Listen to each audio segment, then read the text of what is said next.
चलो, विच one of the following pairs is not correctly matched, इनमें से कौन सा जो है ये सही नहीं है। पहला, Arjun that is indigenous produced main battle tank. Saras जो है indigenous developed civilian passenger vehicles. Falcon cruise missile supplied by Russia to India. Operation sea bird new Indian naval base at Karwar. तो इनमें से कौन से जो हैं वो आपको सही नहीं है।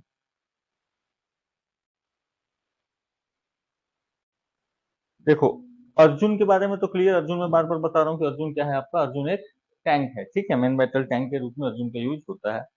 तो अर्जुन को लेकर के कोई इशू नहीं है।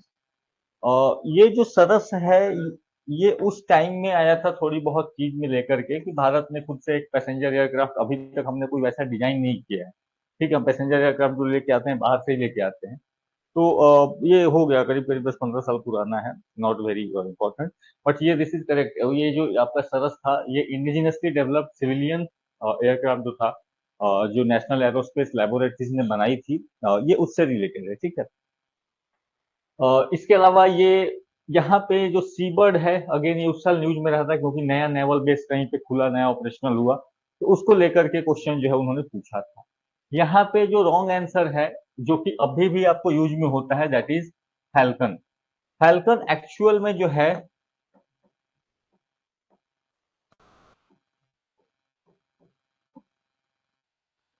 रुको, ये जो हम बोलते हैं falcon, this was airborne early warning and control system. जो मैंने आपको एवेक्स पढ़ाए थे ना, याद करो, मैंने बताया था ये वैसे एयरप्लेन हैं जो आप जब भी आप कभी बालाकोट जैसी एयर स्ट्राइक करने जाते हो, तो वहां पे आपको इन्फॉर्मेशन तुरंत चाहिए, तो आप रडार क्या करते हो, अपने साथ साथ फ्लाइट्स में लेकर के जाते हो, ठीक है। ये फैल्कन जो था ये उस समय का काफी एडवांस, जो आपको एवेक्स था ये आपको यूज हुआ करता था, और फैल्कन काफी फेमस ये जो एवेक्स सिस्टम था ये इजराइल का बना हुआ सिस्टम था, ये कोई मिसाइल नहीं थी, ठीक है। फैल्कन आज भी यूज होती है, तो इसलिए फैल्कन को आप याद रखें। सीबर्ड नेवल बेस, अब मुझे नहीं लगता वो पूछेगा, उस साल के लिए नया था तो चलो उस साल के लिए उसने पूछ लिया। सरस अगेन उसको लेकर कोई डेवलपमेंट हुई नहीं आगे, ठीक है। तो चर्चा हुई थी कि ऐसा कोई डिजाइन बना है जो कि वो हम शायद खुद से अपना सिविलियन क्राफ्ट को बनाएंगे, बट अगेन दिस वाज कुछ खास इसमें डेवलपमेंट नहीं हुई, ठीक है। तो ये सिस्टम आपको फैल्कन क्योंकि आज भी यूज होता है तो ये आप ध्यान रखेंगे। चलो, अगला क्वेश्चन, ये बड़ा इंटरेस्टिंग क्वेश्चन।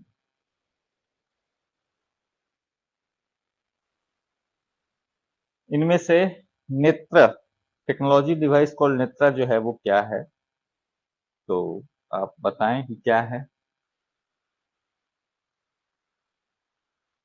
इसने एक पूछा, it is device which permits a blind man to read, ठीक है। It is a device, it is a device which allows the army to undertake right reconnaissance, it is an unmanned aerial vehicle which can travel up to 300 metre height.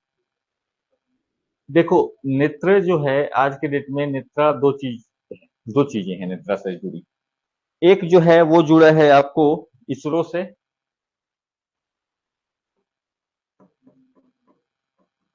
एक नेत्र जो है ये जुड़ा हुआ है इसरो से। ये प्रोजेक्ट है to keep an eye on space debris, ठीक है। यानी कि स्पेस में जो हमारे सैटेलाइट्स वगैरह हैं, तो उनको उनको ध्यान में बचाने के लिए, उनको बचाने के लिए जो पर्पस है ये प्रोजेक्ट नेत्रा का, एक जो पर्पस आपको देखने मिलेगा वो ये आपको देखने मिलेगा, ठीक है।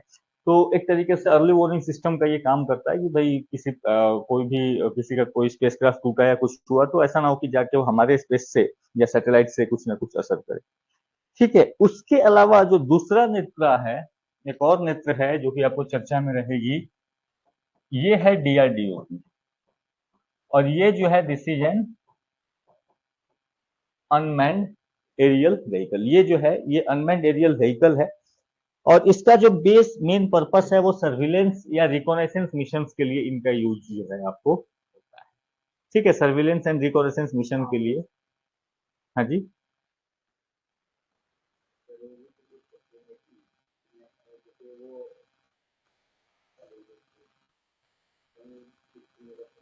नहीं नहीं नहीं, ये ड्रोन है।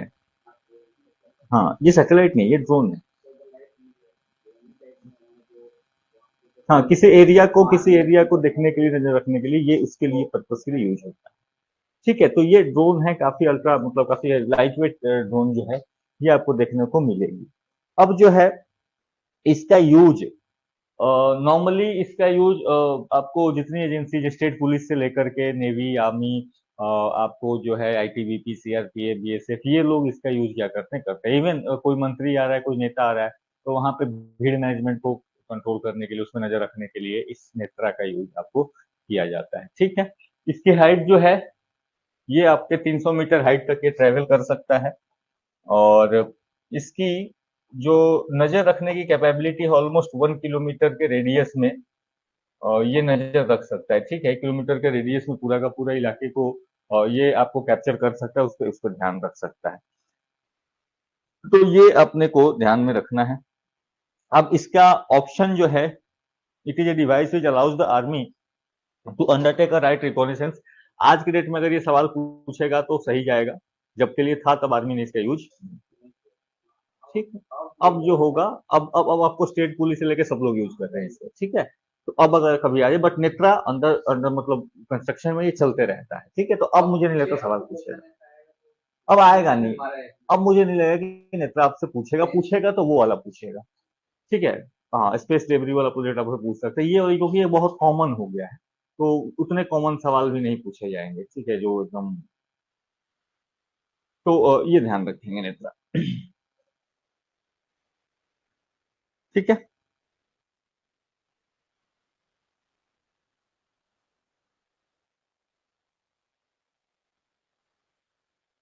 चलिए, ये उस साल के लिए फेमस था, बट ये हमेशा के लिए फेमस रहेगा, कभी भी पूछा जा सकता है इसको।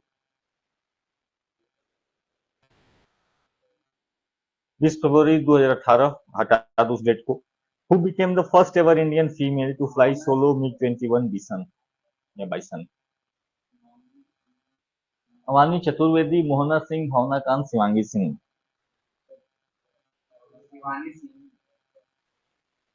इसका सही आंसर है अवानी चतुर्वेदी।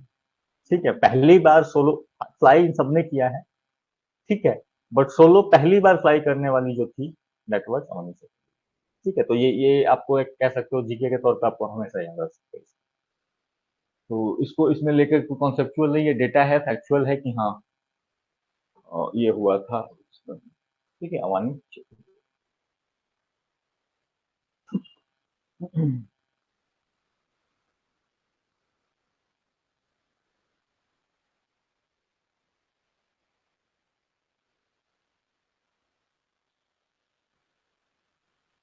चलिए, इसके बाद again, which one of the following is named Hansa two? तो ये छोटे छोटे टर्म जो कभी कभार न्यूज में आ जाते हैं घूमते फिरते, ये उन उन टर्म्स में से है। ठीक है, हंसा टू अगर आपसे पूछा है तो उस समय कुछ चर्चा रही हो।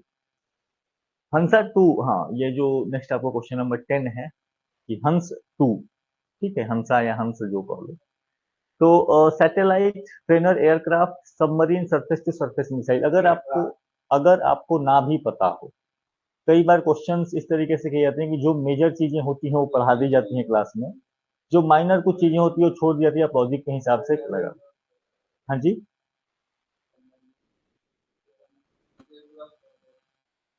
बताओ, सोचो सोचो सोचो थोड़ा सा, अगर नहीं पता ये इन्फॉर्मेशन, आपको नहीं पता, आपको नहीं पता है चीजें। देखो, हंसा टू इस तरीके से सबमरीन की नेमिंग हमने नहीं देखी। देखी क्या कि किसी सबमरीन का दोबारा नाम रखा गया उस तरीके से, कुछ अलग रखा गया था? या वैसे भी सिंपल लॉजिक यूज करो, हंस रखना होगा, पानी के ऊपर ही कोई वेसल होती तो शायद रख लेते, अंदर के लिए हम जनरली नहीं रखते। नहीं, अगर हंस हंस रखना ही हो तो जस्ट जस्ट सैटेलाइट कोई पढ़ा इस तरीके का हमने? ऑब्वियसली नहीं पढ़ा। कोई इस तरीके का मिसाइल की चर्चा आपने सभी सुनी कि हंस मिसाइल हो? ऑब्वियसली कोई मिसाइल का नाम तो हंस नहीं रखेगा। तो this is a trainer aircraft. ठीक है, तो अगर इस तरीके की इन्फॉर्मेशन कई बार आपके पास हो सकता है कि डायरेक्टली ना अवेलेबल हो, कि हाँ आपने नहीं सुना हो, बट आप यहाँ पे इन सब सवालों में लॉजिक यूज कर सकते हैं। अच्छा, दूसरा चीज ये भी रखिएगा कि हंसा टू तो चलो ट्रेनर एयरक्राफ्ट, छोटे छोटे जो टर्म्स होते हैं आप न्यूज में बस एक बार देख भी लोग, अच्छा ये क्या है, तो स्ट्राइक कर जाती हैं ऐसा। ठीक है, तो हंस टू या हंसा टू जो भी है।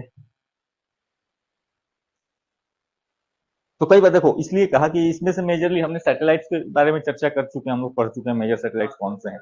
नहीं, हम मिसाइल्स को पढ़ चुके हैं ऑब्वियसली, उसमें नहीं सुना है। ठीक है, सबमरीन में भी पढ़ा ही चुका हूँ, नाम में तो नहीं था उसमें। तो अगर नहीं बचता है तो क्या हो जाता है, ट्रेनर एयरक्राफ्ट होता है। ठीक है, तो एक सिस्टमेटिक तरीके से अगर अपनी चीजों को पढ़ रखा है तो फिर ये फायदा भी होता है। आपने देखा है कि अच्छा मैंने सारे सबमरीन पढ़ रखे हैं, मैंने सारे सैटेलाइट्स पढ़ रखे, उसमें कहीं नाम नहीं आया, तो नहीं आया तो ऑब्वियसली इसमें।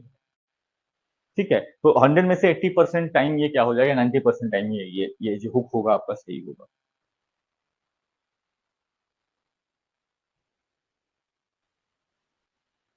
ये बड़ी मजेदार क्वेश्चन। इनमें से कौन सा फाइटर एयरक्राफ्ट जो था वो अब्दुल कलाम जी ने उड़ाया था?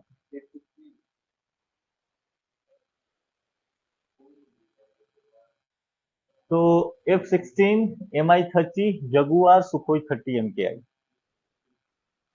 हम्म, बताओ बताओ बताओ।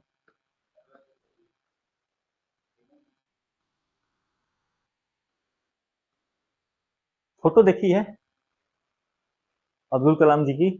कई नॉर्मली आ जाती है। हाँ, तो ध्यान से देखना, वो नॉर्मली इंडियन ड्रेस में रहते हैं, इंडियन एयरफोर्स वाले के साथ रहे हैं। F-16 है क्या हमारे पास? खत्म। उसमें भी तो नहीं था। F-16 हमारे कहाँ पास, हमने कभी खरीदा ही नहीं। ठीक है, F-16 अपने, नहीं नहीं, आपको आपको पुराना में मिराज था ना, पुराने में मिराज है, मिराज की चर्चा हमने करी है। नहीं, मिग भी पुराने वाले हैं, हमने चर्चा करी है। F-16 कभी भारत में लिया ही नहीं। Mi-30 ये हेलीकॉप्टर्स हैं। ठीक है, जगुआर एयरक्राफ्ट है या सुखोई है, ऑप्शन यही दो बचते हैं, जगुआर भी हमारे पास है, सुखोई भी। इसका जो करेक्ट आंसर है इट इज सुखोई। ठीक है, करेक्ट आंसर जो है सुखोई है। 2006 की घटना है, प्रेसिडेंट अब्दुल कलाम जी ने जो इसको बुलाया। ठीक है, उनका उनके लाइफ से भी ये जुड़ा काफी इंटरेस्टिंग ये था कि उनको बचपन से फाइटर पायलट बनना था। ठीक है, तो कई बार जो है ना हम मैं जब एक दो बार गया था, उस समय बच्चा मतलब एनडीए के ये के लिए गया था, तो वहां पे एक बार मेरा पड़ा था वहां पे एसएसबी सर्विसेज सिलेक्शन बोर्ड 11 में करके, एसएसबी 11 बहुत सारी बोर्ड्स होती हैं, ठीक है, इलाहाबाद में। और इलाहाबाद का जो एसएसबी सेंटर है ना, ये फेमस है रिजेक्शन बोर्ड के नाम से। और वहाँ पे रिजेक्शन रेट बहुत ज्यादा हाई है। ठीक है, वो मतलब एक एक बैच में इंटरव्यू के लिए 40 बच्चे पहुंचते हैं टेस्ट के लिए, उसमें से मैक्सिमम एक को या बहुत ज्यादा हुआ तो दो को रिकमेंड करते हैं वो, और बाकी लोग को बाहर कर देते हैं। ठीक है, तो इस रेट से उसका उसका जो आपका आप रेट समझ लीजिए कि रिकमेंडेशन रेट कितना डिफरेंट है। तो वहां पे ये काफी फेमस वाली फोटो लगा के रखते थे ये अब्दुल कलाम वाले, अब्दुल कलाम जी की। ठीक है, कि देख लो हमने इनको भी रिजेक्ट किया तो तुम क्या चीज हो। तो कि एसएसबी 11 इलाहाबाद बोर्ड ने उनको मतलब अब्दुल कलाम को 2 बार या 2 बार कुछ ऐसे उनको रिजेक्ट किया, मतलब वो एयरफोर्स के लिए ये नहीं थे। ठीक है, but life has its own chance, life का अपना कोर्स होता है, लाइफ अपने तरीके से। वो जाके देखो मतलब प्रेसिडेंट बन गए और तीनों फोर्सेस के कमांडर बन गए, कमांडर इन चीफ बन गए, क्योंकि एज ए प्रेसिडेंट आप तीनों फोर्सेस कमांडर इन चीफ होते हो। तो शायद अगर आपने आर्मी ज्वाइन कर ली होती तो या एयरफोर्स ज्वाइन कर ली होती तो बहुत ज्यादा भी जाते तो कहाँ तक जाते। ठीक है, तो और यहाँ पे लाइफ ने उनको अलग तरीके से टर्न लिया, so every one has its own story. तो ये जो है कि प्रेसिडेंट अब्दुल कलाम जी को काफी शौक था कि मैं एक फाइटर पायलट बनूं। और इवन अपने स्टडीज के दिनों में उन्होंने ये भी करी थी, एक फाइटर प्लेन को डिजाइन भी किया था, हालांकि नॉट वेरी सक्सेसफुल, क्योंकि उनका जो लगाव था, जुड़ाव था, वो मिसाइल से ज्यादा था। इवन ही ट्रेंड, जब उनको मौका मिला तो उन्होंने F-16 के लिए ट्रेनिंग भी ली थी। बट उड़ान जो भरी उन्होंने एज ए प्रेसिडेंट वो सुखोई 30 MKI के लिए भरी थी। तो ये जो है यूएसए का है, यूएसए का है।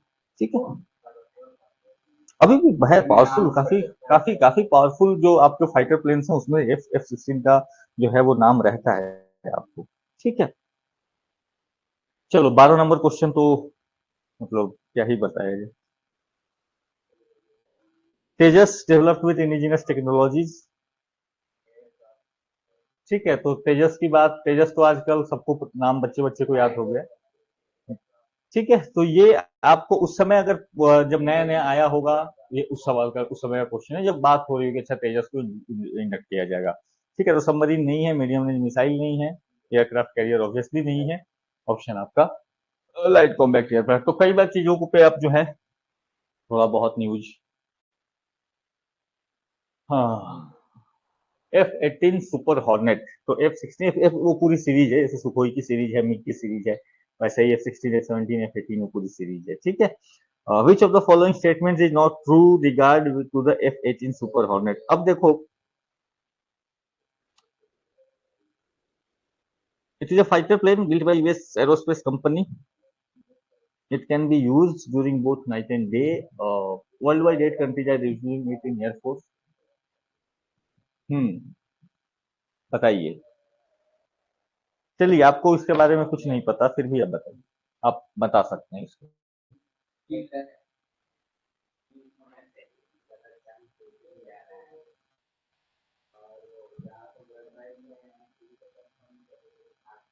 हम्म, कम भी रह सकता है, ये ऑब्वियसली इस तरीके के स्टेटमेंट्स आप कंफर्म नहीं कर सकते जब तक आपको ना पता हो। तो ये तो हमने चर्चा कर ली, अभी एक क्लास में बताया कि F-16-17 वाली जो सीरीज है ये पूरी की पूरी यूएस की है, ठीक है। ये F-18 सुपर हॉर्नेट काफी फेमस जो उसकी उसकी फाइटर क्राफ्ट है, ये आपको। It can B use during both night and day, ये टेक्निकल स्पेसिफिकेशन है, ये अक्सर कंडीशन में सही जाती है, क्योंकि हम अपने फाइटर प्लेन्स का सब नहीं याद रख सकते, तो हम कैसे उम्मीद करें कि हम भाई यूएस आर्मी की फाइटर प्लेन्स के ये याद करेंगे, ठीक है। तो मोस्ट ऑफ द टाइम इस तरीके के स्टेटमेंट जो है आप देखें तो सही, अगर अगर बहुत एक्सट्रीम पे नहीं है। वर्ल्ड वाइड 8 कंट्रीज इस पे बात करते हैं। ऑप्शन डी अगर देखोगे, it is build by hall with the help of Boeing company. अब इमेजिन करो क्यों, नहीं तो बोइंग ठीक है, वो बोइंग बनाती है वो अलग चीज है, कहने का मतलब it is being by hall, Hindustan aeronautics limited. क्यों बनाएगी उसके साथ, क्यों उसके साथ मिलके बनाएगी? वो तब बनाती जब इंडिया यूज करता किसी कंडीशन में, हो सकता है तो टेक्नोलॉजी ट्रांसफर के थ्रू मिलके बनाते, वो अलग कहानी है। नहीं, लेकिन आप यूज नहीं करते हो वो, फिर आपके पास मिलकर के हाल बनाने का, उसको खास करके ये फाइटर प्लेन बनाने का इस तरीके का सीक्वेंस कुछ नहीं बनता, ठीक है। इसमें जो गलत ये है, that is that option. But इसके अलावा ये जो इन्होंने लिखा है कि world wide 8 countries are using it in air force, this statement is also wrong, ठीक है। मैंने जो लेटेस्ट भी चेक किया, मुझे 3 ही मिले, ठीक है। तो अमेरिका है, इजिप्ट है, और एक और कंट्री जो है उसने यूज किया है, तो और सुपर हॉर्नेट को किसी ने खरीदा नहीं। हाँ, 8 9 8 10 कंट्रीज, ये जैसे जैसे रफाल जब हमने लिया था ना, तो 2008 में जब बात हुई थी रफाल लेने की, तो उस समय सुपर हॉर्नेट भी था रेस में।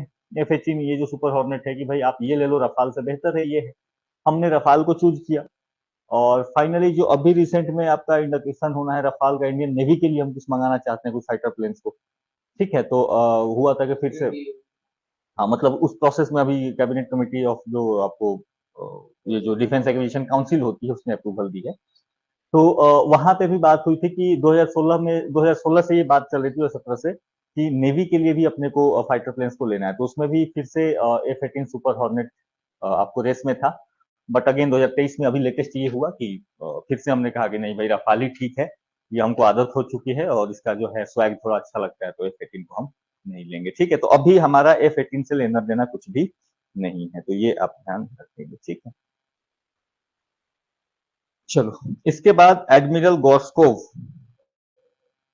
क्या थे?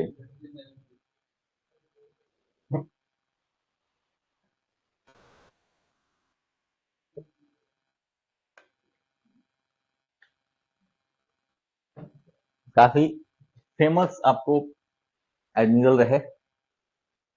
तो एडमिरल गॉर्स्कोव नाम से भी लग रहा है कुछ वैसा ही होगा, ठीक है, रशियन है। तो ऑब्वियसली अगर रशियन एयरक्राफ्ट कैरियर शिप तो है नहीं। हाँ, इस नाम का ये जरूर ध्यान रखें, गोस्कोव नाम का रशियन का, रशिया के पास फ्रिगेट्स हैं, फ्रिगेट्स, याद है फ्रिगेट्स में मैंने सीक्वेंस बताया था, एयरक्राफ्ट कैरियर्स, उसके नीचे वॉरशिप्स, कॉर्वेट, फ्रिगेट, ऐसे करके नीचे। ठीक है, तो वो नेवल एयरक्राफ्ट कैरियर शिप नहीं है, बट गोस्को नाम से इनके पास फ्रिगेट है, फ्रिगेट की एक है इनके पास। Air force headquarter naval organisation, admiral गोस्कोप जो है ये ऑब्वियसली रशियन नेवी चीफ रहे आपको 1950 से लेकर के 1985 तक, तो करीब करीब 35 साल जो है उतने दिनों के लिए नेवल चीफ, तो काफी फेमस ये रहे हैं, तो इसलिए आपसे फ्रिगेट्स भी है इस नाम की।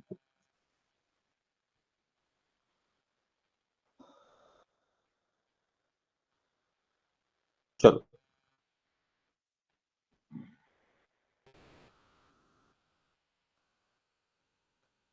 हाँ ये क्वेश्चन तो भाई गजब का क्वेश्चन था इन्होंने।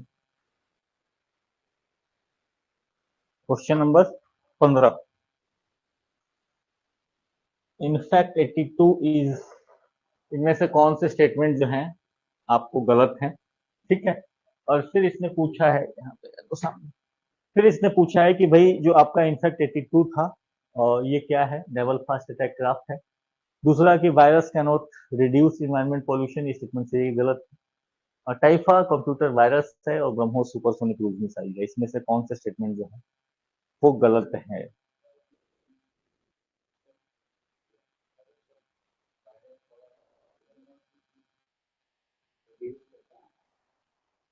तुम मुझे पूछ रहे हो कि बता रहे हो, अभी तो तुमको बताने का है ना।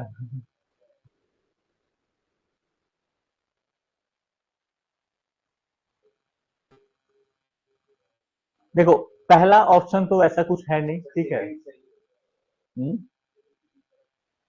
हाँ तो मतलब ऑप्शन बी, देखो यहाँ पे जो है ऑप्शन ए नाम का वैसा कुछ Indian Indian naval fast attack craft, ये उस समय के लिए चर्चा में था इसलिए इसको पूछ लिया, ठीक है। तो उसको लेकर के कोई दिक्कत नहीं है, इनफैक्ट 82 नाम से भी आपको पता चल जाएगा, Indian navy fast attack craft करके वो फुल फॉर्म इस तरीके से आ जाएगा, ठीक है। अ, इसके अलावा ब्रह्मोस जो है सुपरसोनिक क्रूज मिसाइल, ऑब्वियसली इसमें तो कोई डाउट नहीं है। बचता है दो चीजें, virus convert, reduce environment pollution. देखो ये एक्सट्रीम स्टेटमेंट है, ठीक है। वायरस कैनोट प्रोड्यूस, अभी हम सभी ये के बारे में नहीं जानते हैं, सभी वायरस के बारे में, सभी ये के बारे में, तो इन्वायरमेंटल पोल्यूशन से रिलेटेड कुछ हो सकता है कि नहीं हो सकता है, we are not very sure, ठीक है। हो भी सकता है, जैसे एक एक टर्म यूज होगा जब आप इन्वायरमेंट पढ़ोगे, बायो रिमेडिएशन। बायो रिमेडिएशन नाम का एक टर्म है, जैसे कहीं की मिट्टी खराब हो गई है, कहीं का पानी खराब हो गया है, तो वहां पे डिफरेंट टाइप ऑफ बैक्टीरियाज का या डिफरेंट टाइप ऑफ एल्गीज का यूज किया जाता है, तो इन्वायरमेंट को क्लीन करने के लिए किया जाता है। इसने क्या पूछा है, can not reduce environment pollution, क्या इन्वायरमेंट के पोल्यूशन को कम करने में मदद कर सकता है क्या। सुन लो, तो बैक्टीरिया, कहीं पे मिट्टी खराब हो गई तो आप क्या करते हैं, तो स्पेसिफिक बैक्टीरियाज होते हैं, उनको आप डाल दोगे, वो मिट्टी को क्या कर देते हैं, क्लीन कर देते हैं, यानी कि इसमें उन्होंने क्या कर दिया, पोल्यूशन को खत्म कर दिया, ठीक है। या कहीं पे जैसे ऑयल लीक्स वगैरह हो जाते हैं, नहीं समंदर में ऑयल लीक्स हो गया, तो ऑयल लीक्स हो गया तो वहां से भी वो स्पेसिफिक बैक्टीरियाज हैं, उनके स्ट्रेंस आप डाल दीजिए, वो उस ऑयल को धीरे धीरे धीरे धीरे अपनी बॉडी में क्या कर लेंगे, ऑब्जॉर्व कर लेंगे, और फिर वो आपका पानी जो है वो क्लियर हो जाएगा। तो ऑब्वियसली बैक्टीरियाज, फंजाई, ये सब ये काम करते हैं। वायरस अभी तक हमें वैसे मिले नहीं, बट अगर नहीं मिले तो इसका ये हम मतलब नहीं निकाल सकते कि ये कैन नॉट, नहीं हो सकता, ठीक है। नॉर्मल कंडीशन में अगर यूपीएससी एग्जाम होती है, ये स्टेटमेंट ऑब्वियसली गलत चला जाता, ठीक है, और नहीं मिला है। लेकिन इसका जो करेक्ट आंसर इन्होंने दिया है, इन्होंने इसका ऑब्वियसली करेक्ट आंसर टाइफा है, ऑप्शन सी है, इसलिए कि टाइफा कंप्यूटर वायरस जैसा कुछ था नहीं, न्यूज में भी आज तक आया नहीं। टाइफा जो है एक जीन है, एक आप कह सकते हो जो स्पीसीज होते हैं डिफरेंट टाइप ऑफ प्लांट्स के, तो टाइफा जो है, Typha is a genus of flowering plants, ये आपका जो है सही तरीका है, ये एक क्लासिफिकेशन है फ्लावरिंग प्लांट्स का। अब ये इन्होंने कैसे ऐसे इतने डिटेल में पूछ लिया, आई डोंट नो, बट ये ध्यान रखेंगे टाइफा, अपने नाम सुना है टाइफस, टाइफाइड, टाइफाइड सुना है ना, टाइफस होता है उसी तरीके से टाइफा, टाइफा जो है ये आप याद रखेंगे, ये जीनस है एक फ्लावरिंग प्लांट का। इस तरीके का कोई कंप्यूटर वायरस नहीं है। अब मुझे इसलिए पता हो गया क्योंकि being a computer science engineer मुझे पता है कि कंप्यूटर वायरस ऑलमोस्ट कुछ कुछ कुछ इसी नाम याद रहती है, ठीक है। तो टाइफर नाम का कुछ नहीं पता था, बट मैं कंफ्यूज हुआ कि ऑप्शन बी जाएगा कि या ऑप्शन सी जाएगा। आंसर की चेक करने पर आई फाउंड कि भाई करेक्ट, ऑब्वियसली इन दोनों में ज्यादा सही, ज्यादा गलत जो है वो ये है, ठीक है। यहाँ पे आप कह सकते हो कि हो भी सकता है, नहीं भी हो सकता है, क्योंकि इसके चांसेस आपको नहीं पता। बट यहाँ पे ध्यान रखेंगे टाइफन नाम की कोई कंप्यूटर वायरस आज तक नहीं बनी है। तो इसका यह क्या ध्यान रखना है यहाँ से कि न्यूज में कोई फेमस कंप्यूटर वायरस चर्चा में चल रही है। बीच में चला था ना खूब वाना कराई वाला, खूब चला था नहीं, आपके आपके सिस्टम्स को हैक कर रहे हैं और आपसे पैसा मांग रहे हैं, बिटकॉइंस में करेंसी मांगते हैं। तो अगर इस तरीके की कोई वायरस या कंप्यूटर वायरस को चर्चा में आ गई हो, इंस्टाग्राम पे भी स्क्रॉल करते करते आपको दिख जाती है, ये सब टर्म्स आपको दिख जाते हैं, ठीक है। तो फिर आपको क्या करना है, उसको ध्यान रखना है, वो पूछ सकता है, ठीक है। इसके अलावा पिछले कुछ सालों में ऐसे वानाक्राई फेमस था, आपको पेटिया पेटिया करके एक वायरस चला था कुछ दिन पहले, कुछ साल पहले, ठीक है। तो वानाक्राई हो गया, पेटिया हो गया, ये सब रैंसम वेयर्स थे, यानी वो कंप्यूटर को हैक करके आपसे क्या मांग रहे थे, पैसे मांग रहे थे, ठीक है। और साथ ही साथ भारत का जो आपका न्यूक्लियर प्लांट है कुडानकुलम वाला, उसको भी थोड़े टाइम के लिए हैक किया था उन्होंने, ठीक है। तो ये सब चीजें, अगर ये छोटी छोटी घटनाएं होती है, कभी कभी आती है न्यूज में, तो इसको क्या कर लिया करो कहीं पे, खास करके अगर आप कीवर्ड्स को ध्यान रखें। देखो यहाँ पे आप देखोगे कि बहुत सारे क्वेश्चंस इस सेक्टर में, खास करके साइंस एंड टेक वाले सेक्टर में एंड इन्वायरमेंट वाले सेक्शन में, ये दो सेक्शन ऐसे हैं जहाँ पे कीवर्ड से बहुत सारे क्वेश्चन पूछे जाते हैं। सिंपल एक टर्म उठा लेगा, बोलेगा बताओ ये क्या है, किस चीज से जुड़ा है, कैसा जुड़ा है। अगर आपने उसको सुना है तब तो ठीक है, नहीं सुना है उसमें आप कुछ नहीं उखाड़ सकते, कुछ नहीं लगा सकते, बुद्धि बहुत ज्यादा आपकी चलेगी नहीं, ठीक है। तो कीवर्ड्स खास करके साइंस एंड टेक वाले सेक्शन और इन सेक्शन में कीवर्ड्स पढ़ते टाइम ध्यान दें। ठंडी ज्यादा लग रही है क्या, तो बढ़ा दो फिर। ठंड लग रही है तो उसको बढ़ा लो, ज्ञान क्यों देना है वहां पे।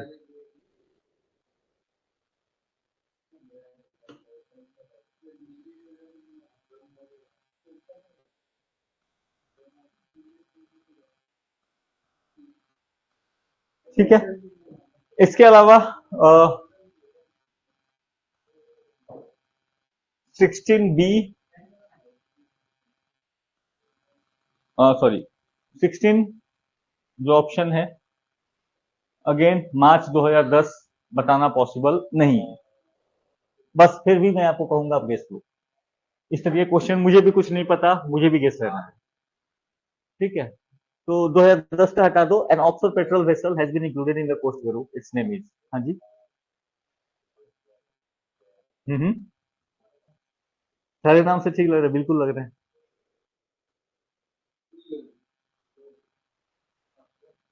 चलो आपको आपको ये डबल डिप देता हूं मैं, दो ऑप्शन चूज करने के राय देता हूँ। केबीसी में मिलता है ना। हाँ, चलो।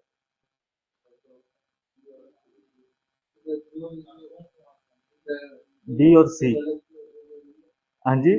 नहीं नहीं, वैसे थोड़ी नहीं है, वो नहीं, चार में से दो आप चुनोगे, चार में से आप दो चूज कर सकते हैं। वो हटा दो, केबीसी हटा दो, मेरा केबीसी है ये, चार में से दो आप चूज कर सकते हैं, बताओ।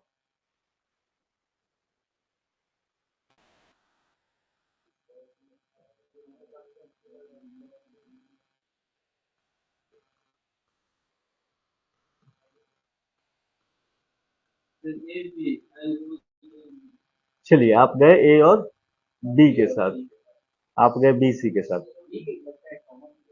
आप सी और डी के साथ, और जी, हाँ जी, तुम्हारा सिर्फ डी। ओके, आप बताओ, ए और डी, अच्छा। जस्ट इमेजिन, कल मैंने दो चीजें बताई थी।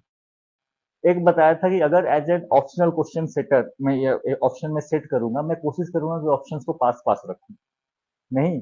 तो ऑब्वियसली इन दोनों में पास पास वाले ऑप्शन कौन से हैं, आप याद भी रखे हो,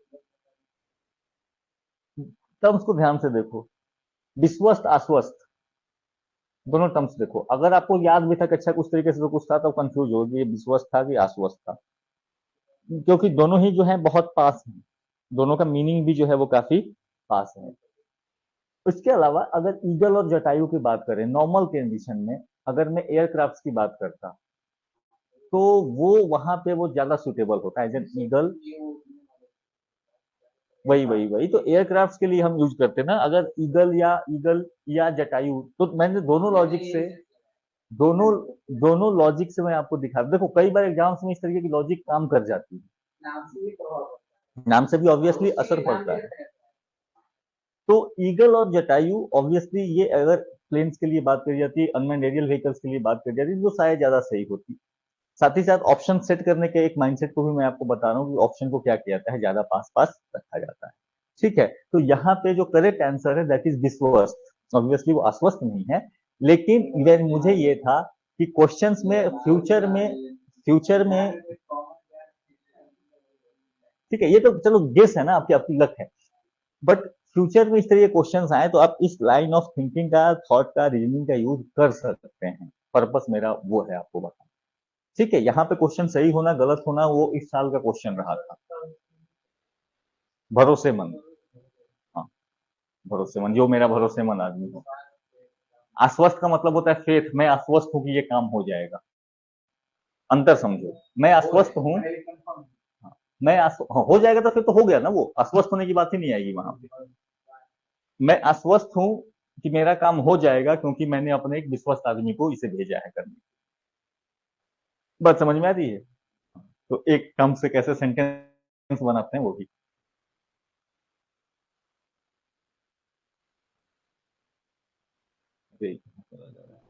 नहीं बाबा,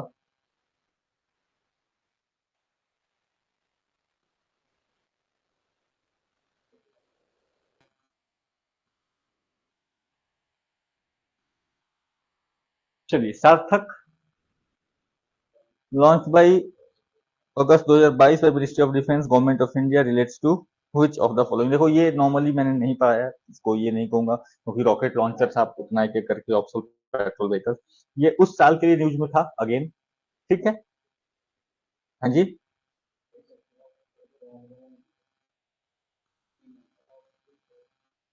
तो इसका जो करेक्ट आंसर है, देखो लाइट कॉम्बैट एयरक्राफ्ट उस नाम की हमारी कुछ है नहीं, ये तो हम क्लियर है।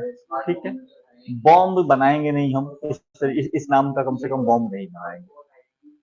हाँ जी, ऑब्वियसली ना, स्मार्ट बम और ये सब करके हम कुछ नहीं देंगे। तो ऑप्शन चांसेस, तो चांसेस हो सकते थे आपके रॉकेट लॉन्चर्स का, हो सकता है उन्होंने कुछ नाम रख दिया हो।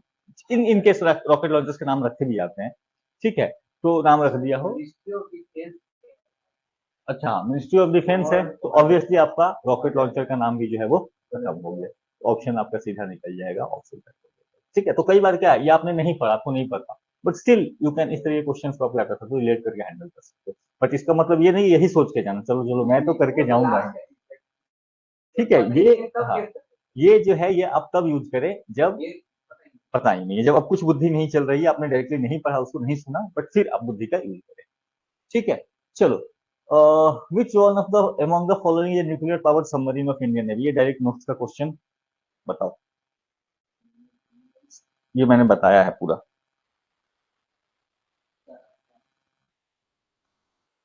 हम्म, न्यूक्लियर पावर्ड सबमरीन की बात हो रही है, ना कि न्यूक्लियर कैपेबल सबमरीन की बात हो रही है। ठीक है,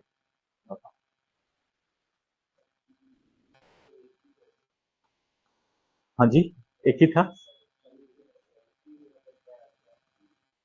चल की सिंधुवीर शिशुमार चक्रा। अच्छा देखो, हम मैंने आपको क्लासेस बताई थी डिफरेंट क्लास की, एक टाइप 209 बताया था, एक किलो क्लास सबमरीन बताया था, किलो क्लास सबमरीन जिसका कि नाम सिंधु क्लास ऑफ सबमरीन रखा गया था।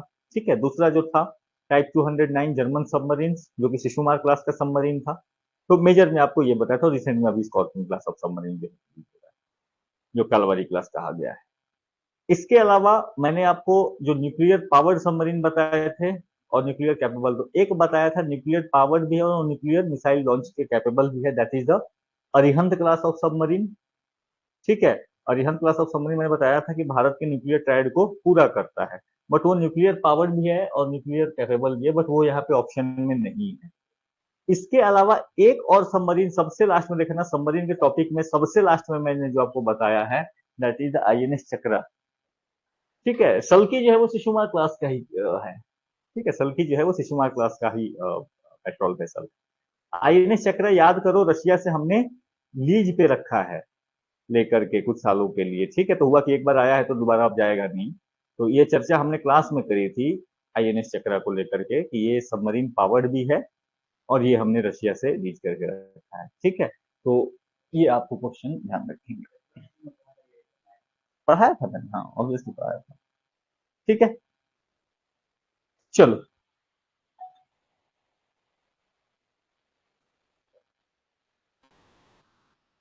डन।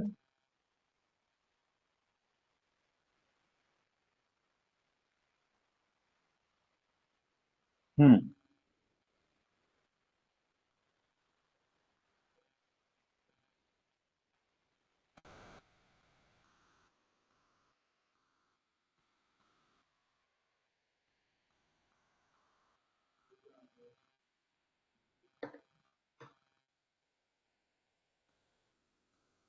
बताइए, सबमरीन कौन सी है?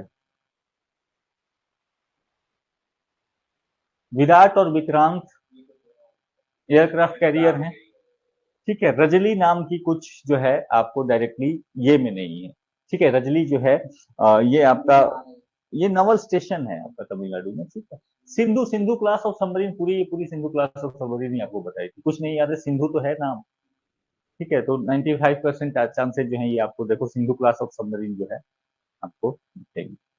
ठीक है, तो ये आप ऑप्शन ऑप्शन बी के साथ। ठीक है, इसके बाद 20 option, India first armed nuclear submarine. कोई दिक्कत ही नहीं यहाँ पे, फर्स्ट की पूछा है लेकिन। ठीक है, तो ध्यान रखेंगे, अरिहंत और अस्त्रधारिणी दोनों ही अरिहंत क्लास के सबमरीन हैं। दोनों ही क्या है? अरिहंत क्लास के सबमरीन हैं। और दोनों ही न्यूक्लियर कैपेबल है, न्यूक्लियर स्ट्राइक कर सकते हैं। लेकिन जो पहला है दैट वाज अरिहंत। ठीक है, अरिहंत क्लास की बात होगी तो ऑब्वियसली। हाँ जी, क्या? हम्म, अरिहंत क्लास के हमने बताए थे कि दो सबमरीन हैं अरिहंत क्लास में। अरिहंत पहला, क्योंकि उसी के नाम के बाद ऑब्वियसली वो पहला होगा, तो अरिहंत रहा है। और उसके बाद उसी क्लास में जो दूसरा है दैट इज द अस्त्रधारिणी। ठीक है, और ये दोनों क्या है? न्यूक्लियर कैपेबल भी हैं और न्यूक्लियर पावर्ड भी हैं। ठीक है, ये हम बना मतलब ये न्यूक्लियर से चलते भी हैं और न्यूक्लियर मिसाइल्स को क्या कर सकते हैं? बैलिस्टिक मिसाइल्स को ये फायर भी कर सकते हैं। एसएसबीएन है ये। ठीक है, अब again, which of the following scorpion class submarine was commission into Indian navy in January 2023 की? 2023 में इनमें से किसको जो है आपको भेजा गया? तो ये करना काफी मुश्किल होगा डेट्स के हिसाब से। ठीक है,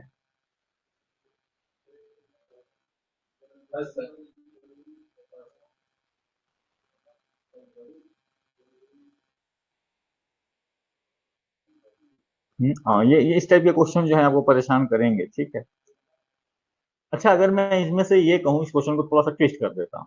ठीक है, मैं बदलता हूँ क्वेश्चन को। मैं पूछूंगा which of the following submarines are are from which of the following submarines are Scorpion class submarines? इनमें से चारों में से कौन कौन से जो सबमरीन्स हैं वो स्कॉर्पियन क्लास की सबमरीन्स हैं? अरे बाबा, क्वेश्चन सुनो, मैंने क्या पूछा? विच ऑफ द फॉलोइंग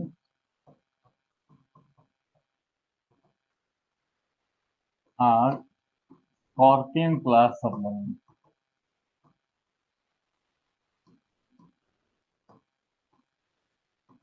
ठीक है, अब ये ABCD है, इसके ऑप्शन में बना सकता हूं, मान लो। रुको रुको, वही तो मुझे ऑप्शन सेट करने दो। ऑप्शन जो है A, C and D। Option 2,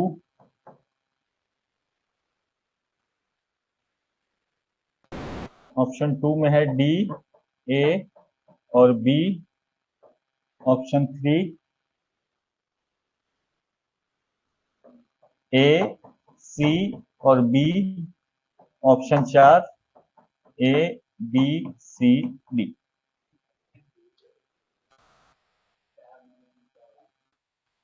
हाँ जी, बताइए।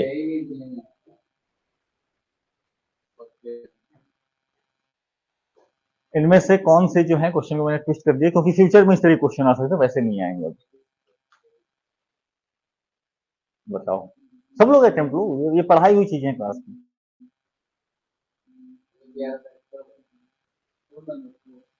फोर्थ,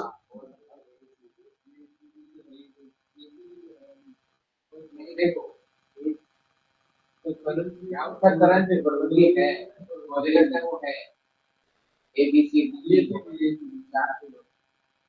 हाँ जी, आप दोनों के ऑप्शन अभी आप तीन, दो लोगों ने ऑप्शन दिए, बाकी तीन के बचे हुए। Option A C and D. A C and D, ठीक है, आपका है चार। हाँ जी, आप बताओ। नहीं लगाओगे, छोड़ दोगे, चलो चलो, इसमें मार्क्स नहीं कटेंगे, निगेटिव नहीं है यहाँ पे। हाँ जी, आप लोग बताओ बताओ बताओ बताओ।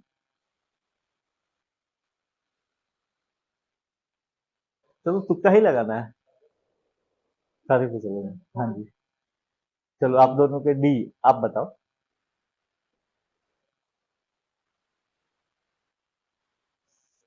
अ, इसका जो करेक्ट आंसर है दैट इज डी। ठीक है, ये मैंने स्कॉर्पिन क्लास सबमरीन कहा भी था, और आपको ये स्पेसिफिकली मैंने क्लास में कहा था। ठीक है, क्लास में मैंने स्पेसिफिकली चर्चा करी थी कि ये छह के छह सबमरीन्स के नाम याद रख लेना। ठीक है, ये छह के छह सबमरीन्स के आप नाम जो है याद रख लेना, क्योंकि ये आपसे कभी भी कहीं भी पूछे जा सकते हैं। तो स्कॉर्पिन क्लास या तलवारी क्लास इनको कहा जाता है, और इसके अंदर में छह सबमरीन्स जो हैं तो आज जाके नाम एक बार फिर से देख लेना कि ये कौन कौन से हैं। हाँ जी,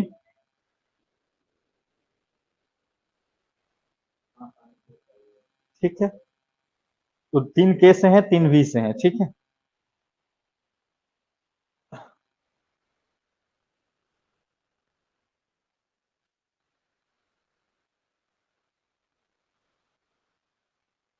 22, 22।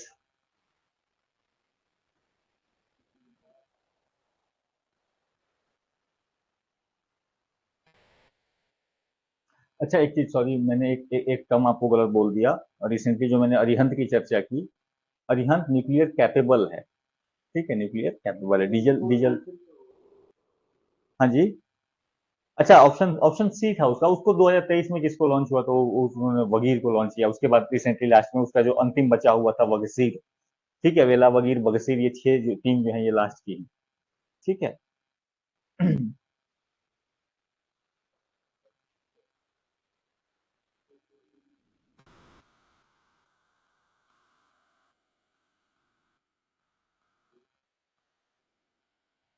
तो आपसे पूछ रहा है।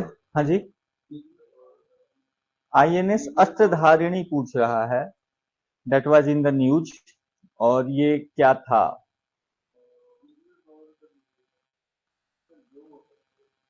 हम्म, ऑप्शन में, ठीक है, amphibious warfare ship. Amphibious warfare ships ऐसी होती हैं जो छुप छुपा के, जो मान लो 20 25 30 सैनिकों को लेके जाना है कहीं कोस्टल एरियाज में, तो छोटा साइज में होगा, उसको लेकर के वो जाते हैं। ठीक है।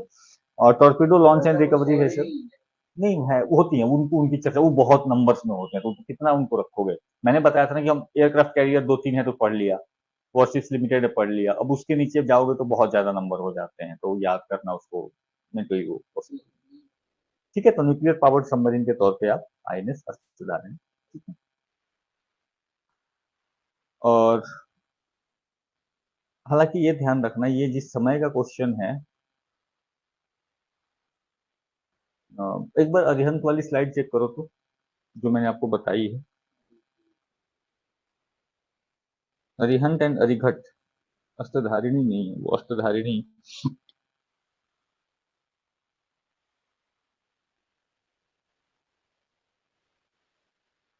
आईएनएस अरिहंत, वो अरिहंत एंड अरिघट है, नॉट अस्त्रधारिणी।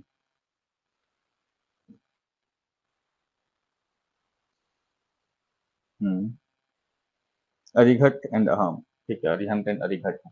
अस्त्रधारिणी आपकी नहीं है वो, अस्त्रधारिणी मेरे ये नाम, इतने सारे नाम रहते हैं। अस्त्रधारिणी यहाँ पे वो न्यूक्लियर पावर सबमरीन के ऑप्शन में भी नहीं है। ठीक है, क्योंकि न्यूक्लियर पावर आपके पास गिन के तीन हो जाते हैं। अरिहंत हो गया, अरिघट हो गया, और एक जो है चक्रा हो गया, बाकी तो कोई नहीं है। ठीक है, और न्यूक्लियर पावर्ड एयरक्राफ्ट कैरियर भी डेफिनेटली नहीं है। ठीक है, न्यूक्लियर पावर्ड एयरक्राफ्ट कैरियर हमारे पास है ही नहीं, एक भी नहीं है अपने पास। तो ऑप्शन आपको पास दो बचते हैं, एम्फीबियस वॉरशिप्स या torpedo launch and recovery vessel. तो ये उस साल किसी साल चर्चा में रही होगी। ठीक है, तो उसको लेकर के इन्होंने पूछा था, अस्त्र धारिणी जो अस्त्र को धारण करे। ठीक है, तो इसको चूज करना थोड़ा मुश्किल था ऑप्शन में, बट ये करंट का क्वेश्चन था, that is torpedo launch and recovery vessel. अब ये वेसल किस चीज की होती है? देखो, एम्फीबियस वेसल क्या होती है? एम्फीबियस वेसल होते हैं, मैंने बताया, कहीं पे आपको 10 20 50 सैनिकों को लेके जाना है, चुपके चुपके लेके जाना है, जैसे मरीन कमांडोज को, मार्कोस को लेके जाना है कहीं पे। तो हाँ जी, नहीं नहीं, torpedo launch and recovery vessel को मैंने बताया था, क्योंकि इतने नंबर्स होते हैं इनके ना, ये एक दो नहीं होते कि आप इनको याद करोगे। ठीक है, ये नॉर्मली जो है किसी भी शिप के साथ साथ, तो ये इनका जो बेसिक बेसिक पर्पस होता है, देखो बेसिक पर्पस इनका यूज होता है कि ट्रेनिंग वगैरह पर्पस के लिए यूज किया जाता है। ठीक है, आप टॉर्पीडो को लॉन्च करोगे, बट जब नेवल्स उनको उनको ट्रेनिंग दी जाती है तो टॉर्पीडो लॉन्च किया जाएगा, तो ट्रेनिंग में पूरा क्यों हम टॉर्पीडो बर्बाद करेंगे? ठीक है, तो उसको लेकर के आते हैं वो, ये इस पर्पस से इसका जो है आपको यूज होता है। ठीक है, torpedo launch and recovery vehicles का।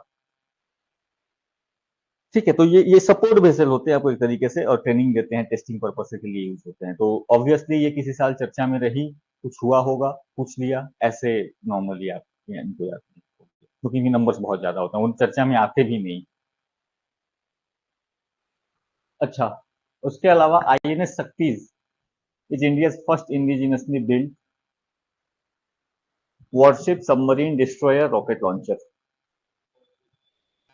आईएनएस शक्ति।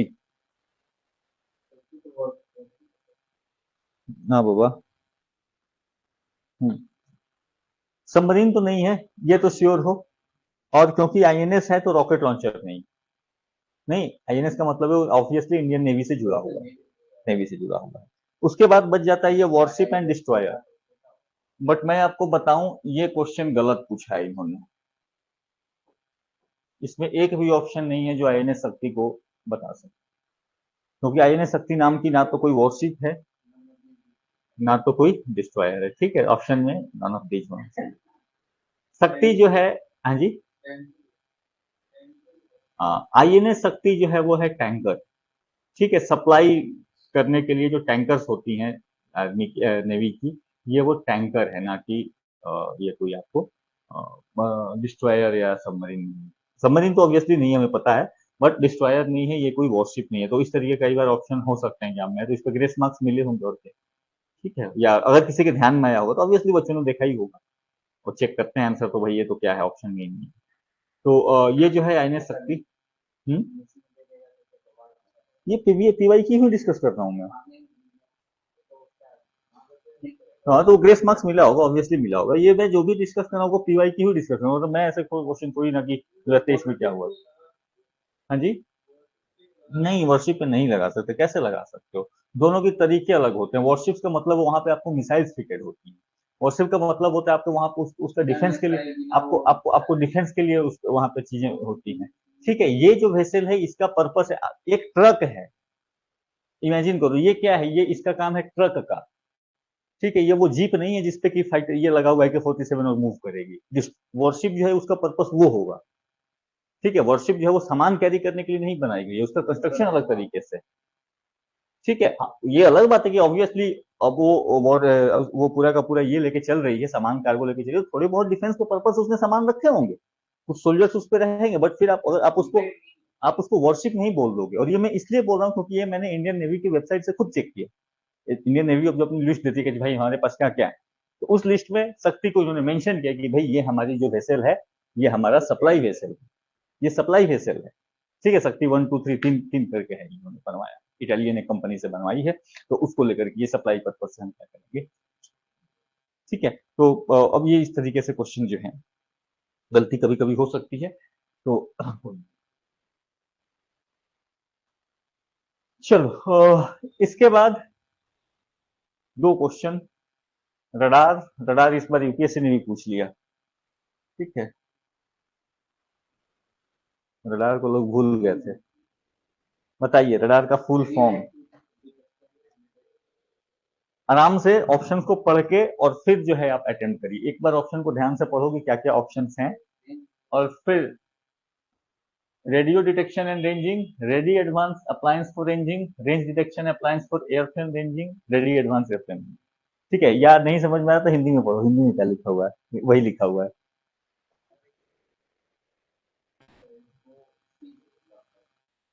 तो ये फुल फॉर्म में आपको याद करना पड़ेगा ना रडार का। ठीक है, जा रहा है वो हाँ जी, डिटेक्शन एंड रेंजिंग रेंजिंग।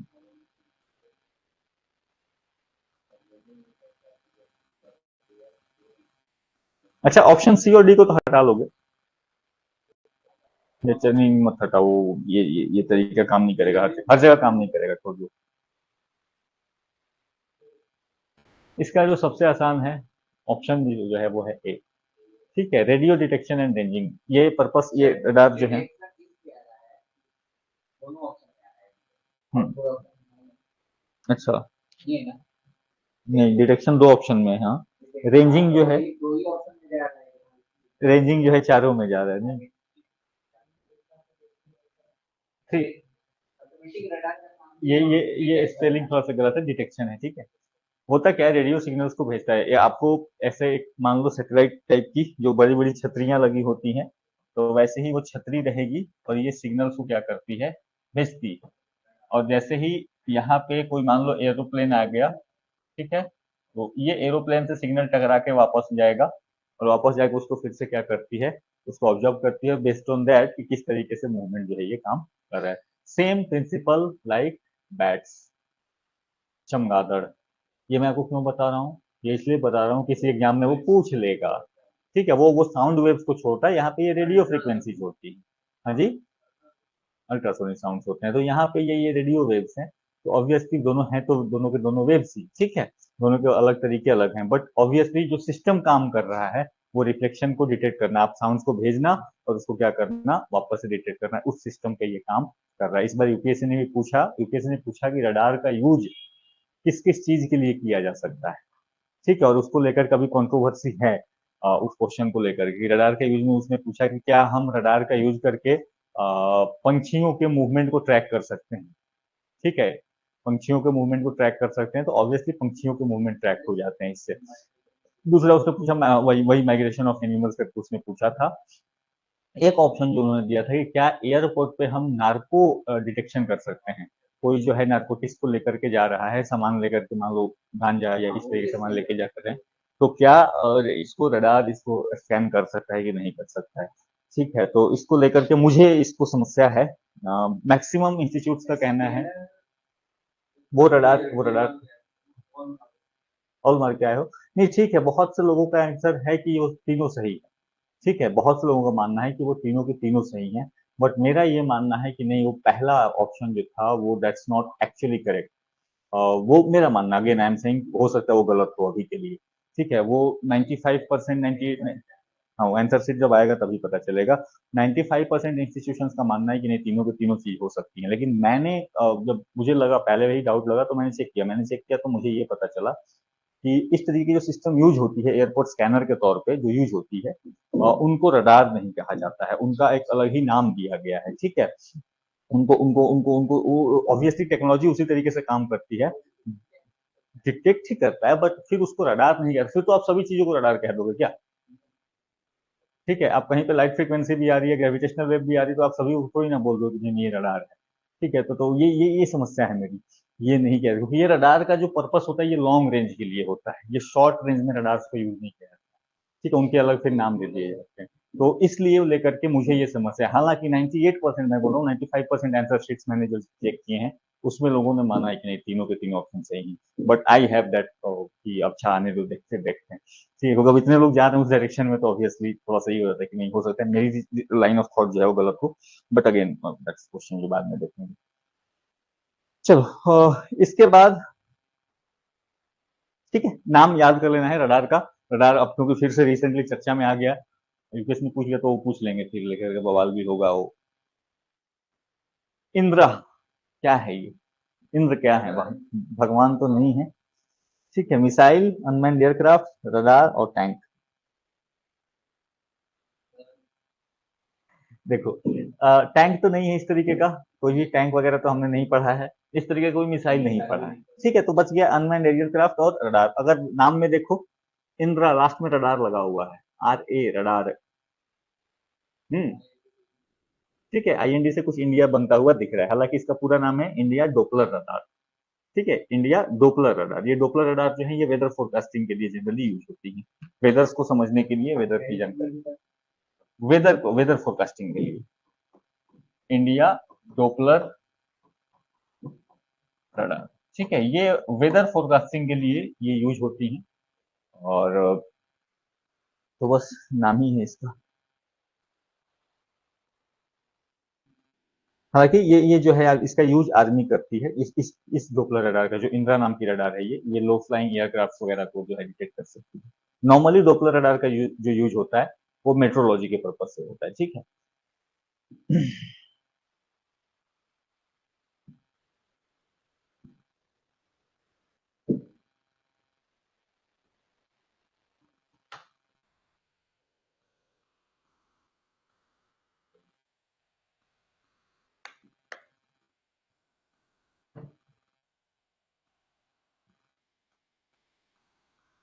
चलो,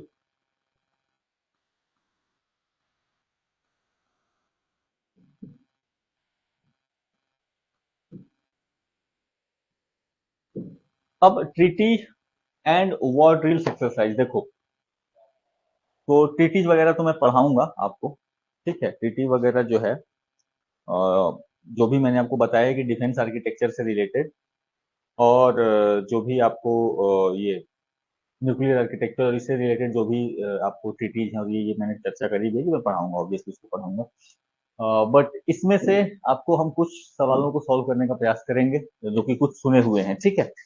सो पहला जो है कोड ऑफ कंडक्ट, तो ऑब्वियसली आपके लिए नया है, आपने नहीं सुना होगा, ठीक है। Global initiative to prevent ballistic missile proliferation, इसमें से कौन सी कंट्री ने रिसेंटली ज्वाइन किया है? तो ऑब्वियसली रिसेंटली ज्वाइन करना ये नहीं पॉसिबल है, क्योंकि कब का क्वेश्चन है, कब ज्वाइन है, ये 2016-17 का क्वेश्चन होगा ऑब्वियसली, ऑप्शंस ऑप्शंस को देख करके, ठीक है। हाँ जी, ईरान, हाँ ईरान और पैलेस्टीन जल्दी साइन करेंगे नहीं, इजराइल करेगा नहीं, ठीक है। इजराइल इस तरीके की ट्रीटी कि भाई बैलिस्टिक मिसाइल मैं नहीं बनाऊंगा, तो वो इजराइल भी नहीं साइन करेगा, इजराइल भी जनरली नहीं करता, भाई मैं क्यों रोक लगाऊं, ठीक है। मेरे आसपास जो हैं ये सारे लोग हैं, तो मैं क्यों बैलिस्टिक मिसाइल्स को साइन करूं ट्रीटी, तो ये लेकर के ये रहती है, ठीक है। थोड़ा सा लिख लो इसके बारे में, है कोड ऑफ कंडक्ट के बारे में आप थोड़ा सा लिखिए।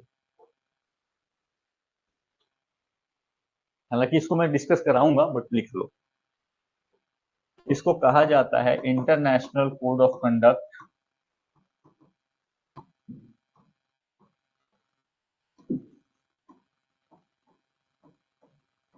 अगेंस्ट बैलिस्टिक मिसाइल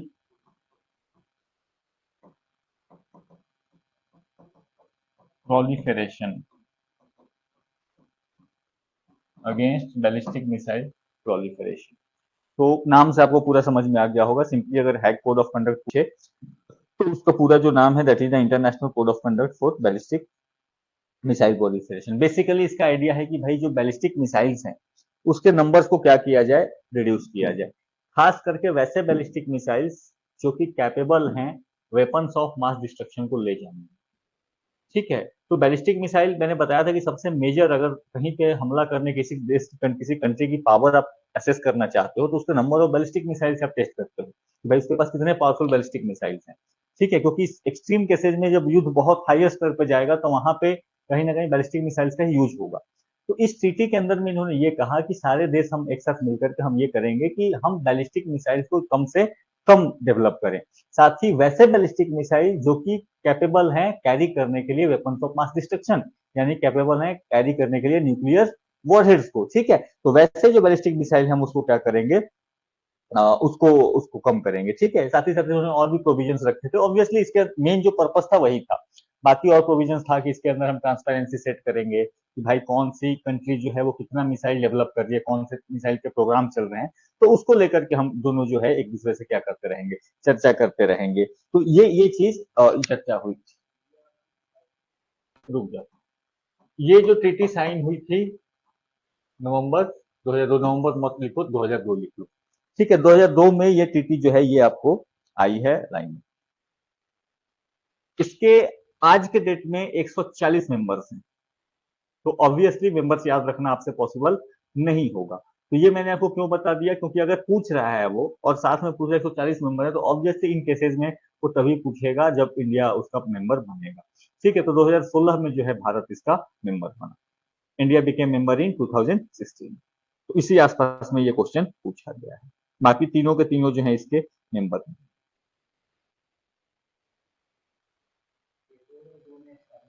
2002 में स्टैब्लिश हुआ, 2016 में भारत जो है इसका मेंबर बना है। ठीक है।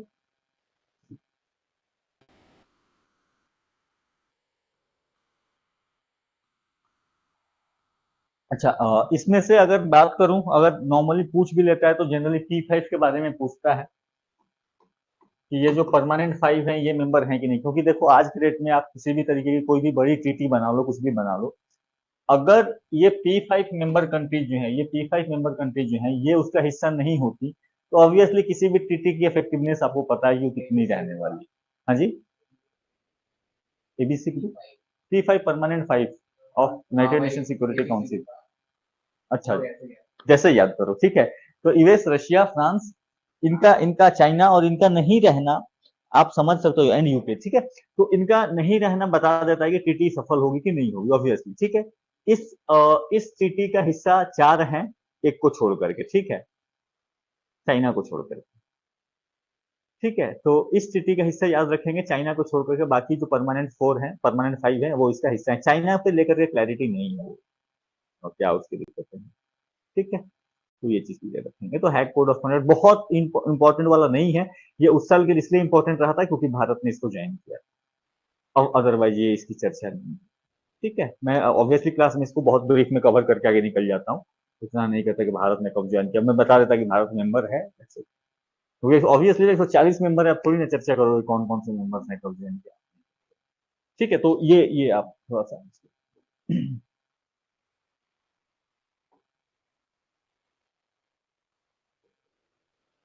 चलो, treaties of START 1 and START 2, ये मैंने बताया है क्लास में भी।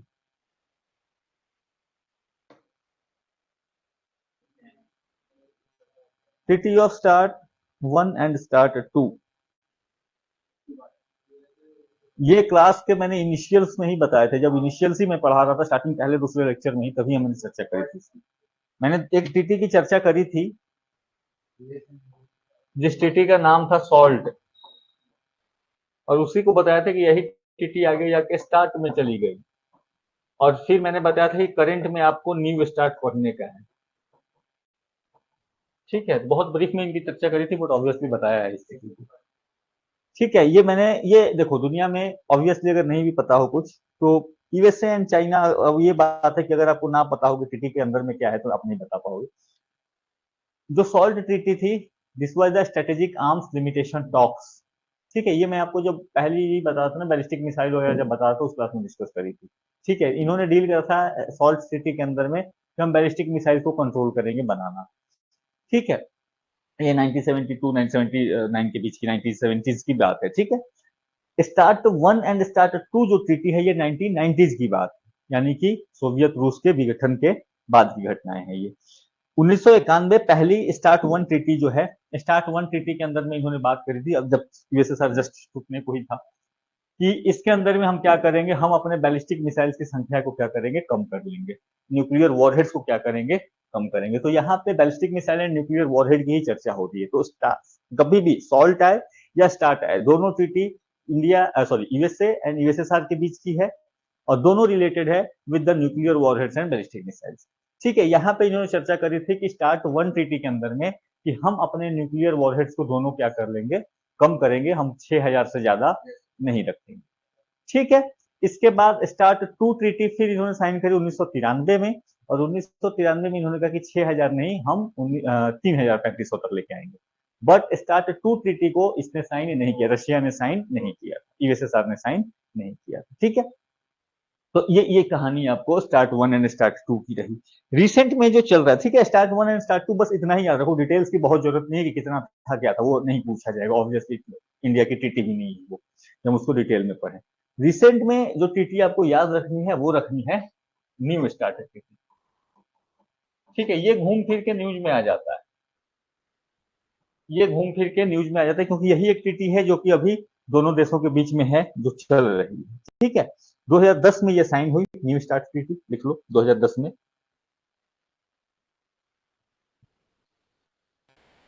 ठीक है, 2010 में साइन हुई।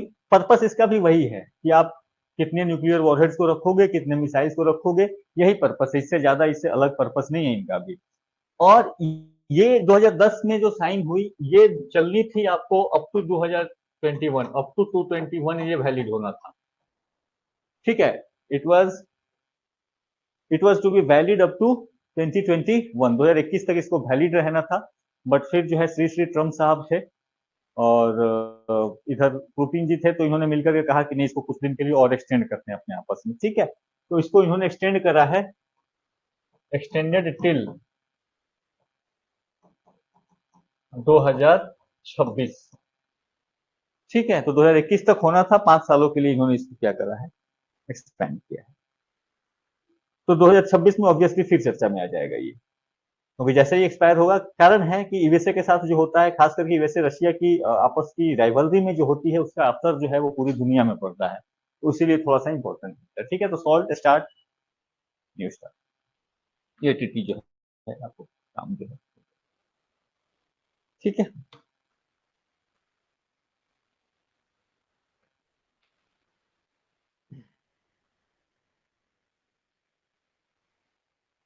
चलो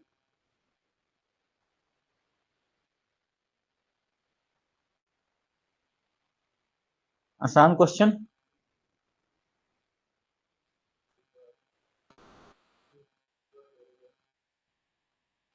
ठीक, तो इस क्वेश्चन में कुछ है ही नहीं, अब अभी जो हमने चर्चा कर ली उसके बाद में। ठीक है, तो obviously it is a bilateral strategic nuclear arms reduction treaty between the US and Russian.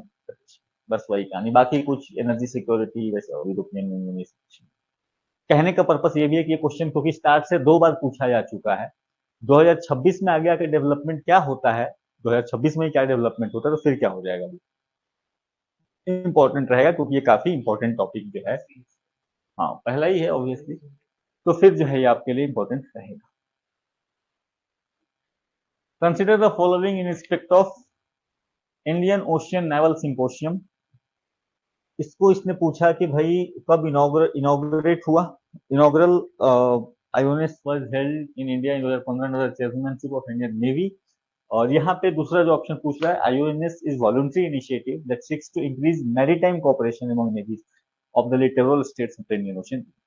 तो स्टेटमेंट 1 सही है, स्टेटमेंट 2 सही है, दोनों सही हैं, कोई सही नहीं है।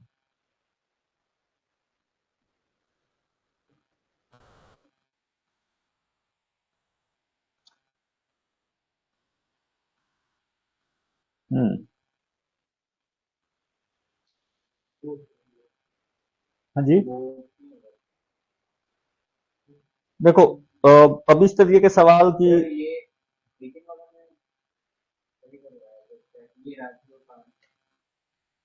का आईएनएस एक शैक्षिक पहल है जिसका उद्देश्य हिंद महासागर क्षेत्र के तटीय राज्यों की नौसेना के बीच समुद्री सहयोग बढ़ाना है। ऑब्वियसली ये स्टेटमेंट जो है आपका करेक्ट है। ठीक है, इंडियन ओशियन नेवल सिंपोशियम का पर्पस ही यही था कि सारे जो लिटोरल स्टेट्स हैं इंडियन ओशियन के, वो साथ आए और साथ आकर के एक दूसरे से सहयोग करें, ताकि हम एक तरीके से मान लो सिक्योरिटी को बेहतर कर सकें। हाँ हाँ, बाकी जो इंडियन ओशियन के रीजन में जितने भी कंट्रीज है, लिटोरल स्टेट्स हैं, ठीक है, ये जो गलत है वो है ये। अब ये मैं एक्सपेक्ट नहीं करता कि ये फैक्ट डेटा सबको याद होगा। ठीक है, ये इनॉग्रल सेशन जो है ये 2008 में हुआ, 2015 में नहीं हुआ। ठीक है, तो ये कैसे उठा लिया, उसका उसका कुछ रीजन रहा होगा, बट उठाया इन्होंने, ये 2008 का क्वेश्चन। ठीक है, उसके बाद अगर यहां से फ्यूचर में क्वेश्चन आना हुआ, अगर कुछ स्पेसिफिक चर्चा हो गई तो हो गई, अदरवाइज कभी रैंडमली कुछ पूछ सकता है, तो हो सकता है आपसे मेंबर स्टेट्स पूछ ले कि कितने लोग जो हैं इसके मेंबर हैं और कौन कौन से हैं। ठीक है, तो करेंटली जो है लिख लीजिए 24 मेंबर्स हैं और 8 ऑब्जर्वर स्टेट्स हैं। अब 24 मेंबर्स भी याद रखना पॉसिबल नहीं कि आप रट्टा मारे कि भाई अच्छा इसमें 24 मेंबर कौन कौन से हैं। ठीक है,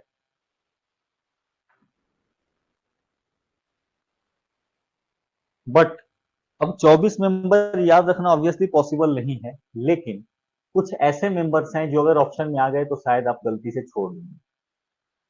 तो एक नजर आप इंडियन ओशियन के मैप पे घुमा लेंगे, पूरा इंडियन ओशियन में जितने भी नेशन आते हैं, ठीक है, पाकिस्तान से लेके Bangladesh, Myanmar, Thailand, Vietnam, not Vietnam, Myanmar, Thailand, Singapore, ये सारे आपको जो है वो कवर हो जाएंगे। इधर नीचे में साउथ अफ्रीका, मोजाम्बिक, मेडागास्कर, ये सब कवर हो जाएगा, ठीक है। ऊपर में ईरान, ओमान, यूएई, ये कवर हो जाएंगे, ठीक है। बट उसके अलावा जो गलती होने के आपसे चांसेस हो सकते हैं वो हैं कि इंडियन ओशियन नेवल सिंपोशियम के दो मेंबर हैं जो आप एक्सपेक्ट नहीं करते, और वो हैं यूनाइटेड किंगडम और फ्रांस। हाँ, क्योंकि इनके आइलैंड्स है ना इंडियन ओशियन में, ठीक है। रियूनियन आइलैंड है, डिएगो गार्सिया है, तो हालांकि डिएगो गार्सिया तो उसका बेस है, बेस का, ठीक है। तो ये आप गलती होने के चांसेस यहाँ से हो सकते हैं कि आप एक्सपेक्ट ना करें कि फ्रांस और यूके भी इसके मेंबर हैं, बट ये आप ध्यान रखें। बाकी तो ठीक है, ऑस्ट्रेलिया, सिंगापुर, ये सब वहां पे आप गलती नहीं करेंगे, मैप पे देख लेंगे वो चीजें याद होती हैं। आपको याद है कि इंडियन ओशियन से कौन कौन लगता है, तो फिर चीजें आसान।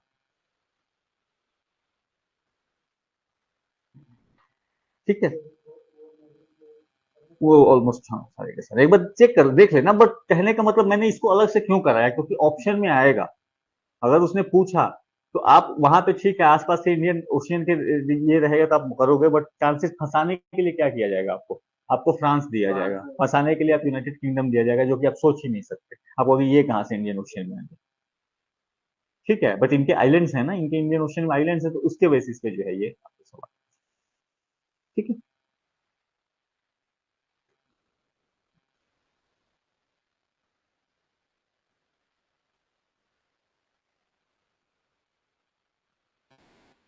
ऑपरेशन पवन, अब ये किस समय का रहा ऑपरेशन पवन, कुछ करके।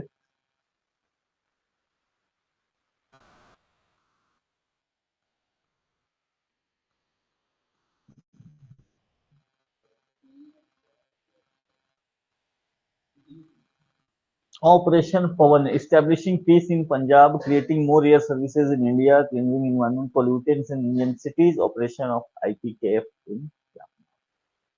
अब ये फैक्चुअल है, ठीक है, क्योंकि ऑब्वियसली इसकी चर्चा अब नहीं हो रही है, तो मैं नहीं एक्सपेक्ट करता कि आपको याद होगा। इसका जो करेक्ट ऑप्शन है दैट इज ऑप्शन डी, ठीक है।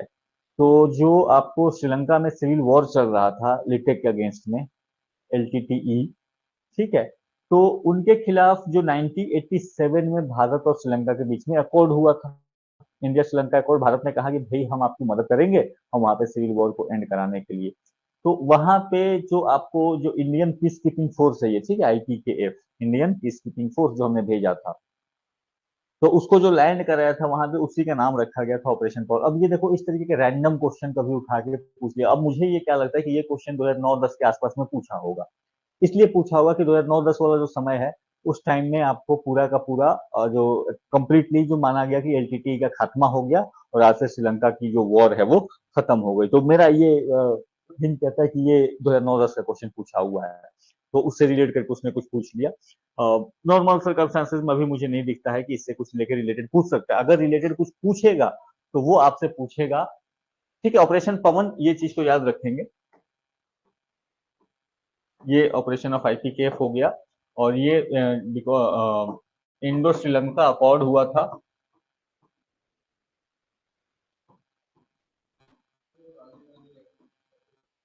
से पहले, हाँ, ठीक है, उससे पहले। तो इंडो श्रीलंका अकॉर्ड 1987, और वहां पे भारत ने जो है लिटे को कंट्रोल करने के लिए वहां पे अपने फोर्सेस को उतारे थे कंट्रोल करने के लिए।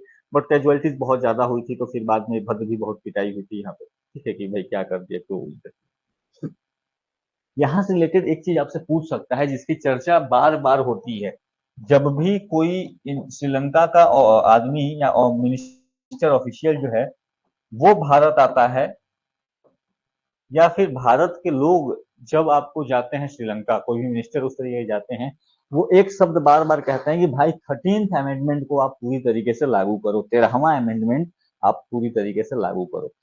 हुआ ये था कि जो श्रीलंकन सिविल वॉर के जड़ में जो बात है वो क्या है, कि जो तमिलियंस हैं जो सदर्न पार्ट ऑफ श्रीलंका में रहते हैं, ठीक है, उनका कहना है कि भाई हमें हमें हमारे राइट्स पूरी तरीके से नहीं मिल रहे हैं, सरकारों में हमारा कोई कंट्रोल नहीं है, भाषा जो है हमारी, जो भाषा है तमिल, उसको उसको कोई वैल्यू नहीं है। वहाँ की जो लैंग्वेज है वो सिंहलीज है, ऑफिशियल लैंग्वेज।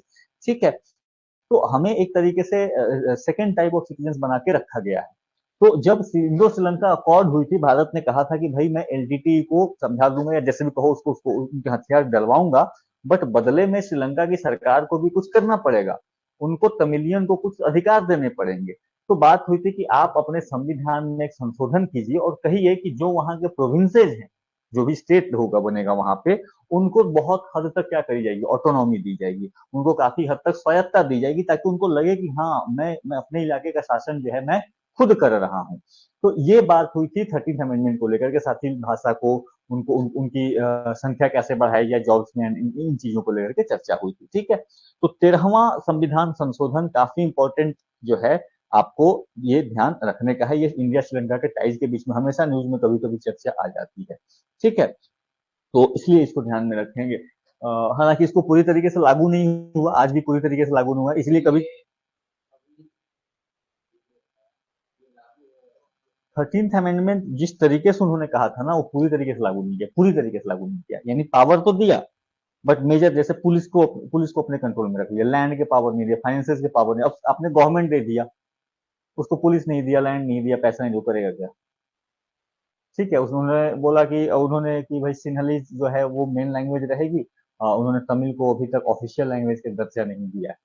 तो इस तरीके, तो इसीलिए कभी भी कोई श्रीलंका का आता है ना, तो यहाँ से तमिलनाडु से दबाव बनेगा कि भाई प्राइम मिनिस्टर कुछ बोल रहे हैं।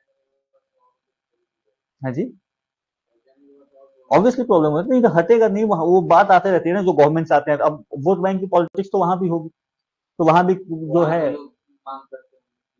जो सिन्हलीज लोग होंगे, तो कोई वहां का नेता होगा, बोले भाई इसको पूरी तरीके से हटाओ, क्यों मिलना चाहिए इनको कुछ। ठीक है, जैसे ही वो ऑफिशियल इंडिया आएगा, तो भारत में प्रधानमंत्री जी बोलेंगे कि भाई इसको 13th अमेंडमेंट आप इसको पूरी तरीके से लागू कीजिए। तो ये टर्म जो है घूम फिर के आपको न्यूज में आता रहता है, पर्पस हमारा वो। ठीक है, ये वहां की पॉलिटिक्स है वो समझे, बट ये टर्म आपको जो है घूम फिर के आपको न्यूज में आता रहेगा। ठीक है, तो ये ध्यान रखेंगे।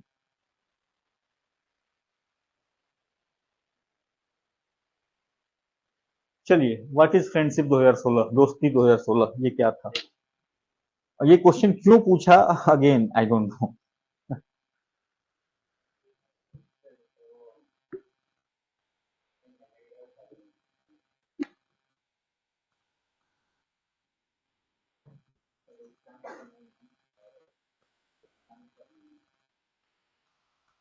ये दोस्ती 2016 क्या है, हाँ जी। सो फ्रेंडशिप 2016 ये जो हुआ था उस समय, बीच में आपको याद होगा कि रशिया एंड इंडिया के दोस्ती में थोड़ी सी खटास आई थी। नहीं, रशिया जो है, रशिया बोला था कि हम पाकिस्तान को हथियार बेचेंगे, चाइना को तो बेच ही रहे हैं, पाकिस्तान को भी हथियार बेचेंगे। यूएस के जब ज्यादा करीब भारत जा रहा था, तो रशिया ने अपना रास्ता जो है वो खोजने का प्रयास किया था कि मैं पाकिस्तान के साथ दोस्ती बढ़ाऊं। ठीक है, तो उस समय ये एक एक्सरसाइज हुआ था जिसका नाम था फ्रेंडशिप 2016, और यहाँ से ये क्वेश्चन जो है उसने पूछा है। हालांकि इसके 3 ही एडिशन हुए, 2020 तक हुए, फिर उसके बाद नहीं हुआ, बट अब उस साल का क्वेश्चन था तो कर लेंगे। कहने का मतलब इसका, इसके लिए काम कर लेना। देखो ये जॉइंट एक्सरसाइज जो है ना, ये मतलब क्यों पूछते हैं लोग डेटा या क्या, इस सर यूपीएस ने भी पूछ लिया है। आप क्या करना, एक पेज रखना, एक पेज रखो कहीं भी नोटबुक में, और उसमें बस मेंशन कर लो कि कौन सी एक्सरसाइज किसके साथ हो रही है। न्यूज में चर्चा आते रहती है, ठीक है, जैसे ही किया उसको मेंशन कर दिया कि इसके बीच में एक वन टाइम का उसको प्योर रट्टा मार जाने का, उसमें कुछ नहीं करना है। ये दोस्त, ये एक्सरसाइज इसके बीच में, ये एक्सरसाइज इसके बीच में, ये एक्सरसाइज इसके बीच में, बस उतना ही कर लेना है। बहुत मन करे तो ये कर लेना कि आर्मी के बीच में होता है, नेवी का है कि एयरफोर्स का है। ठीक है, ये एक पेज पे कर लेने का ये प्योर रट्टा। ये सब चीजें जो है ना, नाम याद रखना, किताब किसने कौन सी लिखी है। ठीक है, ये जब आप पढ़ते हो, या कौन से शहर को कुछ टर्म्स नाम देना, ये क्या किया जाता है, ये एग्जाम के पहले पढ़ने की चीजें होती है। एग्जाम के, हाँ एग्जाम के 4 दिन 5 दिन अब पढ़ते रहो इसको बार बार, बट एग्जाम के पहले जो रिवीजन करी जाती है ना, यही सब चीजें करी जाती है। एक बार लास्ट में आते थे मैं एक्सरसाइज दे सकता हूँ कि आप कितनी बार भी पढ़ोगे ये चीजें भूलोगे, आपको याद नहीं रहेंगी। ऑब्वियसली 20 25 30 एक्सरसाइज के नाम कितने याद रखो, बट इसको एक जगह पे आपको इकट्ठा करके रखना पड़ेगा, ये तैयारी कर। इसीलिए इसीलिए मैं बोल रहा हूँ ना, आप एक पेज पे रखो, एक क्या होगा, अब होगा क्या कि मान लो आपने यहाँ पे तो मेंशन कर लिया इसको, भारत के जो भारत वाले जो है वो आपको याद मेंशन, भारत के पर्पज से। नहीं नहीं पूछे कुछ। अरे ये उसका उसका एक साल में वो हो गया ना, किसी साल एक्सेप्शन होगा, मैंने बोला तो क्यों पूछा मुझे भी नहीं, मतलब ये थोड़ा सा एक्सेप्शन उस टाइम के लिए इम्पोर्टेंट। अब इम्पोर्टेंट क्या होगा, देखो भारत वाले हमेशा इंपॉर्टेंट रहेंगे, बट उसके अलावा कोई एक्सरसाइज ऐसा हुआ जिसने कुछ ट्रिगर करा दिया। ट्रिगर करा दिया इन द सेंस, मान लो कि नाटो में जो है एक्सरसाइज कर रही है जाके रशिया के बॉर्डर पे, ऑब्वियसली उसकी चर्चा पूरी दुनिया में होगी। ठीक है, या नाटो जो है ये भारत कोई और 5-7 दोस्तों के साथ मिलकर चाइना के बॉर्डर पे जाके, कोई भारत चला जाए मंगोलिया के साथ, या जापान जापान मिलके जाके ये करे चाइना के पास में, तो जो है भारत ना भी हो वहां पे, चलो। तो ये इसका इसका इसका जो है रिपरकशन आप देखोगे कि वर्ल्ड वाइड जा रहा है, तो चर्चा हर जगह हो रही है, तो फिर वो इंपॉर्टेंट हो जाएगा। अदरवाइज सब लोग भारत ही खुद मतलब 50-60 एक्सरसाइज करता है, कितने ज्यादा, तो मेजर वाले जो है आप, ठीक है। इसी में जो आपको इन एक्सरसाइजेज में सबसे फेमस है, एक है मालाबार नवल एक्सरसाइज, और ये हमेशा चर्चा बना रहता है। ठीक है, जब मालाबार नवल एक्सरसाइज होगा, कुछ ना कुछ चाइना कमेंट करेगा, कुछ ना कुछ कमेंट मतलब इधर से बाकी देश भी करते ही हैं। तो आपसे सवाल पूछा कि इनमें से कौन सी जो कंट्रीज हैं उन्होंने ज्वाइन किया इंडिया को in the Malabar naval exercise held in July 2017। हाँ जी, ध्यान रखना, मालाबार नेवल एक्सरसाइज एक बहुत ही फेमस नेवल एक्सरसाइज है, जो कि एकदम चर्चा का विषय बनती ही है। ये एक्सरसाइज शुरू हुई 1992 में भारत और यूएसए के साथ। ठीक है, इंडिया एंड यूएसए जो है, ये इनकी नेवी, एक तो नेवल एक्सरसाइज है, इनकी नेवीज ने एक्सरसाइज शुरू किया था। इसके बाद इसको ज्वाइन किया आपको रिसेंटली, रिसेंटली किया मतलब इसको ज्वाइन किया बाद में आपको जापान ने। ठीक है, जापान ने जो है इसको आपको ज्वाइन किया 2015 में।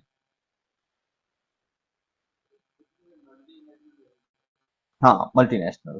तो ट्राइलेटरल ये ऑस्ट्रेलिया आते जाते रहता है। ठीक है, ऑस्ट्रेलिया कभी आता है, कभी छोड़ता है, कभी आता है, कभी छोड़ता है।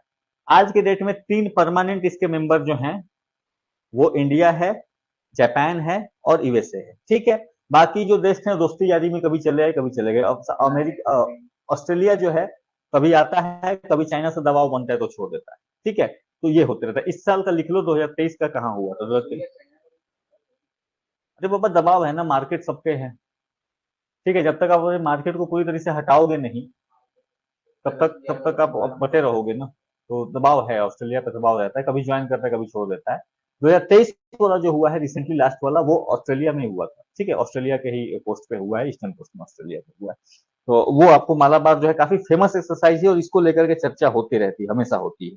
तो अगर किसी साल अगर आपको हो जाए कि हाँ मालाबार हो ही हर साल हो ही जाता है, तो आप उसको थोड़ा सा देख लेंगे कि अगर कोई एसोसिएट नेशन कोई आ गया। ठीक है, तो ये 3 तो आपको परमानेंट रहेंगे। चौथा ऑस्ट्रेलिया जो कि ज्वाइन करता है, छोड़ता है, तो वो भी आपको ध्यान में रहेगा। पांचवा में कोई अगर एसोसिएट नेशन कोई आ गया कि ठीक है, ओमान ने बोला कि चलो भाई हम भी अपनी 2 शिप भेज देते हैं, देख लेते हैं, तो फिर आप उसको फोकस में रखें। ठीक है, बाकी तो चलो यहाँ पे कुछ नहीं। उसके बाद अब हो गई अगला सवाल। ठीक है, कि 2016 में मैत्री किसके साथ हुई और श्रीनेक्स 2 भी जो है वो किसके साथ हुई।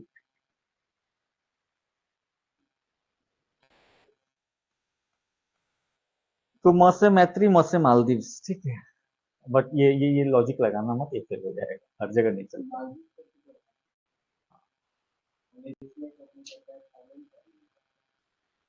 चले, एक एक एक ब्रीफ लिस्ट लिख लो, मैं बता देता हूँ आपको। एक ब्रीफ लिस्ट लिख लो। सबके साथ है, सबके साथ है। लिखो लिखो लिखो लिखो, एक ब्रीफ लिस्ट लिख लो।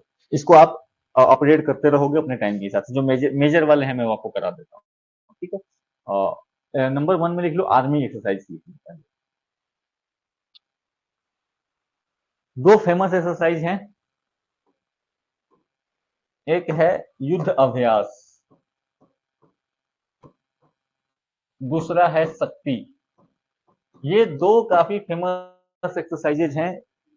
हाँ जी, ये 2 ऐसे एक्सरसाइजेज हैं जो काफी चर्चा का विषय बनते हैं। युद्ध अभ्यास जो है वो यूएस के साथ होता है, शक्ति जो है वो फ्रांस के साथ होता है। ठीक है, इसके अलावा जो तीसरा है दैट इज अजय वॉरियर्स। ये मेजर देशों के साथ वाला मैं बता दे रहा हूँ। बाकी ये होता है आपको यूके के साथ में, यूनाइटेड किंगडम के साथ में, जो आपको होता है तीसरा that is the Ajay warrior. इसके अलावा चौथा है इंद्रा, ठीक है, इंद्र या इंद्रा लिखो, ठीक है। तो नाम में र है, नाम से रशिया, तो इंडिया रशिया है वो, ठीक है। इंदिरा, इंदिरा रशिया, ये तीनों, क्योंकि उनमें नाम में कुछ जोड़ने लायक नहीं था, इसलिए इनको अलग से ऊपर ऊपर लिख लिया, ठीक है। हाँ जी, इंदिरा ही रहता है वो, इंडो रशिया वो फुल फॉर्म है उसका कुछ, ठीक है, बट वो इंदिरा लिखा जाता है। इसके अलावा एक एक्सरसाइज है, अभी तो रिसेंटली मुझे आशा नहीं आपसे पूछेगा, बट पूछ भी सकता है, ठीक है। ये है चाइना के साथ, हैंड इन हैंड एक्सरसाइज जो होती है वो चाइना के साथ होती है, अभी रिसेंटली सस्पेंडेड है, ठीक है। मैत्री, यहाँ पे जो लिखा हुआ है दैट इज थाईलैंड, ठीक है। यहाँ पे जो मैत्री लिखा हुआ है वो मैत्री एक्सरसाइज होता है आपका थाईलैंड के साथ में। इसके अलावा एक एक्सरसाइज है सूर्य किरण, सूर्य किरण नेपाल, और एक है संप्रीति, ठीक है, संप्रीति बांग्लादेश के साथ। तो ये मेजर एक्सरसाइजेज हैं जो चर्चा होती है, इनकी थोड़ी बहुत आप न्यूज में आते रहता है।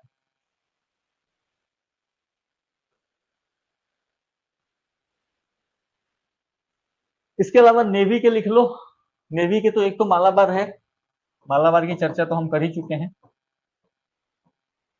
मालाबार तो इंडिया, जापान और यूएसए रहेगा आपको। इसके अलावा दूसरा जो है वरुण, वरुण, हाँ, वरुण या वरुणा, दैट इज फ्रांस।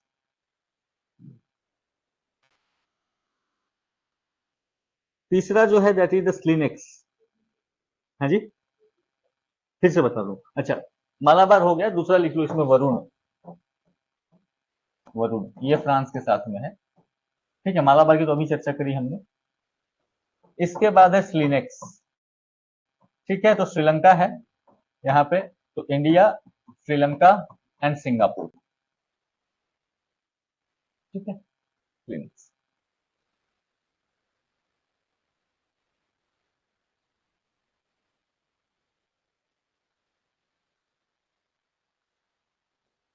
इसके अलावा एक और है, आई एम कोर, इसी में नेवी वाले में ही ऐड करना, आई एम कोर, ठीक है, उसका नाम ही वैसे आई एम कोर करके नाम है, तो ये अलग नाम रहेगा, याद रह जाएगा आपको।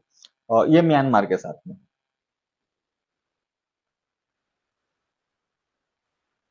ठीक है,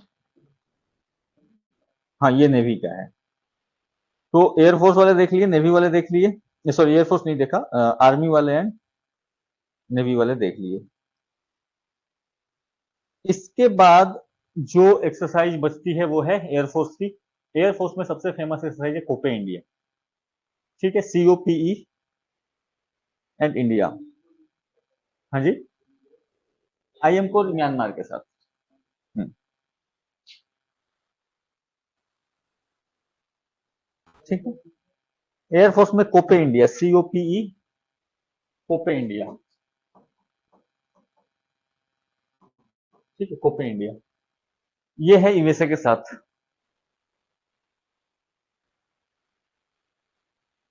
ठीक है, कोपे इंडिया। इसके अलावा इंद्रधनुष, इंद्रधनुष ये है फ्रांस के साथ में, तो फ्रांस के साथ तीनों एक्सरसाइज, ठीक है, इंद्रधनुष। और रिसेंटली एक एक्सरसाइज काफी फेमस हुआ था जिसका नाम था डेजर्ट हॉक, रिसेंट में ये चर्चा चली थी इसकी थोड़ी सी, डेजर्ट हॉक, ये है यूएई के साथ, ठीक है। तो ये लिस्ट, इसको आप ऐड करते रहें, इट्स नॉट कि ये खत्म हो गया लिस्ट, बट मेजर वाले कर, ठीक है, इनके इनसे अब बाकी जो चर्चा होते रहे आप इनको, ठीक है। अब इसको क्या करना है, इसको प्योर रट्टा मारना है, और भी एक्सरसाइज बहुत सारे हैं, क्लिनिक्स नाम से हो जाएगा, ठीक है। चलो क्वेश्चन नंबर 10, अब पूछ रहा है कि इनमें से 2010 में जो है किस देश ने रिफ्यूज किया था मिलान एक्सरसाइज में पार्टिसिपेट करने से? मिलान जो है, हाँ जी, अब 2018 का ऑब्वियसली मैं एक्सपेक्ट नहीं करता कि आपको याद होगा, बट आपको चलो इस तरीके के सवाल आ भी जाए तो उसको उसको क्या करोगे? देखो, जब, हाँ जी, कौन नहीं है? ओके। मना कर सकते हैं। बीच में रिश्ते खराब हमारे किसके साथ रहे हैं? मालदीव के साथ ही तो रहे हैं। 2018 17 18 के टाइम जो है आपका वो फेज उसी टाइम था, क्योंकि वो जो स्टार्टिंग स्टार्टिंग में जो नया प्रेसिडेंट आए थे तो वो डिसाइड नहीं कर पा रहे थे कि हम चाइना के साइड में जाएं या कि भारत के साथ में जाएं, मुजू। और नहीं, बाद में तो उनका ये था कि मुजू नहीं, मुजू से पहले, मुजू से पहले वो इससे पहले जो आए ना, देखो आपको सोली रहे, सोली के बाद जो आए थे तो उनका ये था कि मैं भारत के साथ संबंध रखूंगा, लेकिन डिफेंस में मैं कुछ ऐसा ऐसा एक्टिविटी में नहीं कर दूंगा जिससे कि चाइना नाराज हो जाए। अब चलो ना, नहीं भी बात होगी यहाँ पे चर्चा। म्यांमार से आपकी दोस्ती ठीक ठाक रही है, म्यांमार से कोई लेकर कोई डिस्प्यूट है नहीं, चाहे कोई भी किसी भी मुद्दे पर लेकर के। म्यांमार में रिसेंट में ये हो चुका है कि मिलिट्री का वहां पे ओवरटेक हो गया, तो फिर वहां से रिश्ते खराब हुए, अदरवाइज वो भी खराब नहीं हुए हमारे कहीं कुछ रिश्ते। मॉरिशस छोटा सा देश है बेचारा, उसको कोई मतलब नहीं रहता अपने से, ठीक है, वो कभी झमेले में आया भी नहीं है। हमेशा मॉरिशस का रिश्ता आपका ठीक ही रहा है ना, मॉरिशस के प्रधानमंत्री से राष्ट्रपति, ठीक है, राष्ट्रपति और ये अब बिहारी बिहार से चले जाते हैं, बना के भेजे जाते हैं, तो फिर क्या ही बात करी जाए। ओमान के साथ आपके रिश्ते भी अच्छे रहे हैं। आप अभी रिसेंटली जब से आप पिछले कुछ सालों से देखोगे तो चाहे वो ओमान हो या सऊदी अरबिया हो या यूएई हो, इनके सबके साथ आपके रिश्ते अच्छे रहे हैं। बीच में अगर रिश्ता कहीं पे गड़बड़ाया है तो ये मालदीव वाला ही गड़बड़ाया है, ठीक है।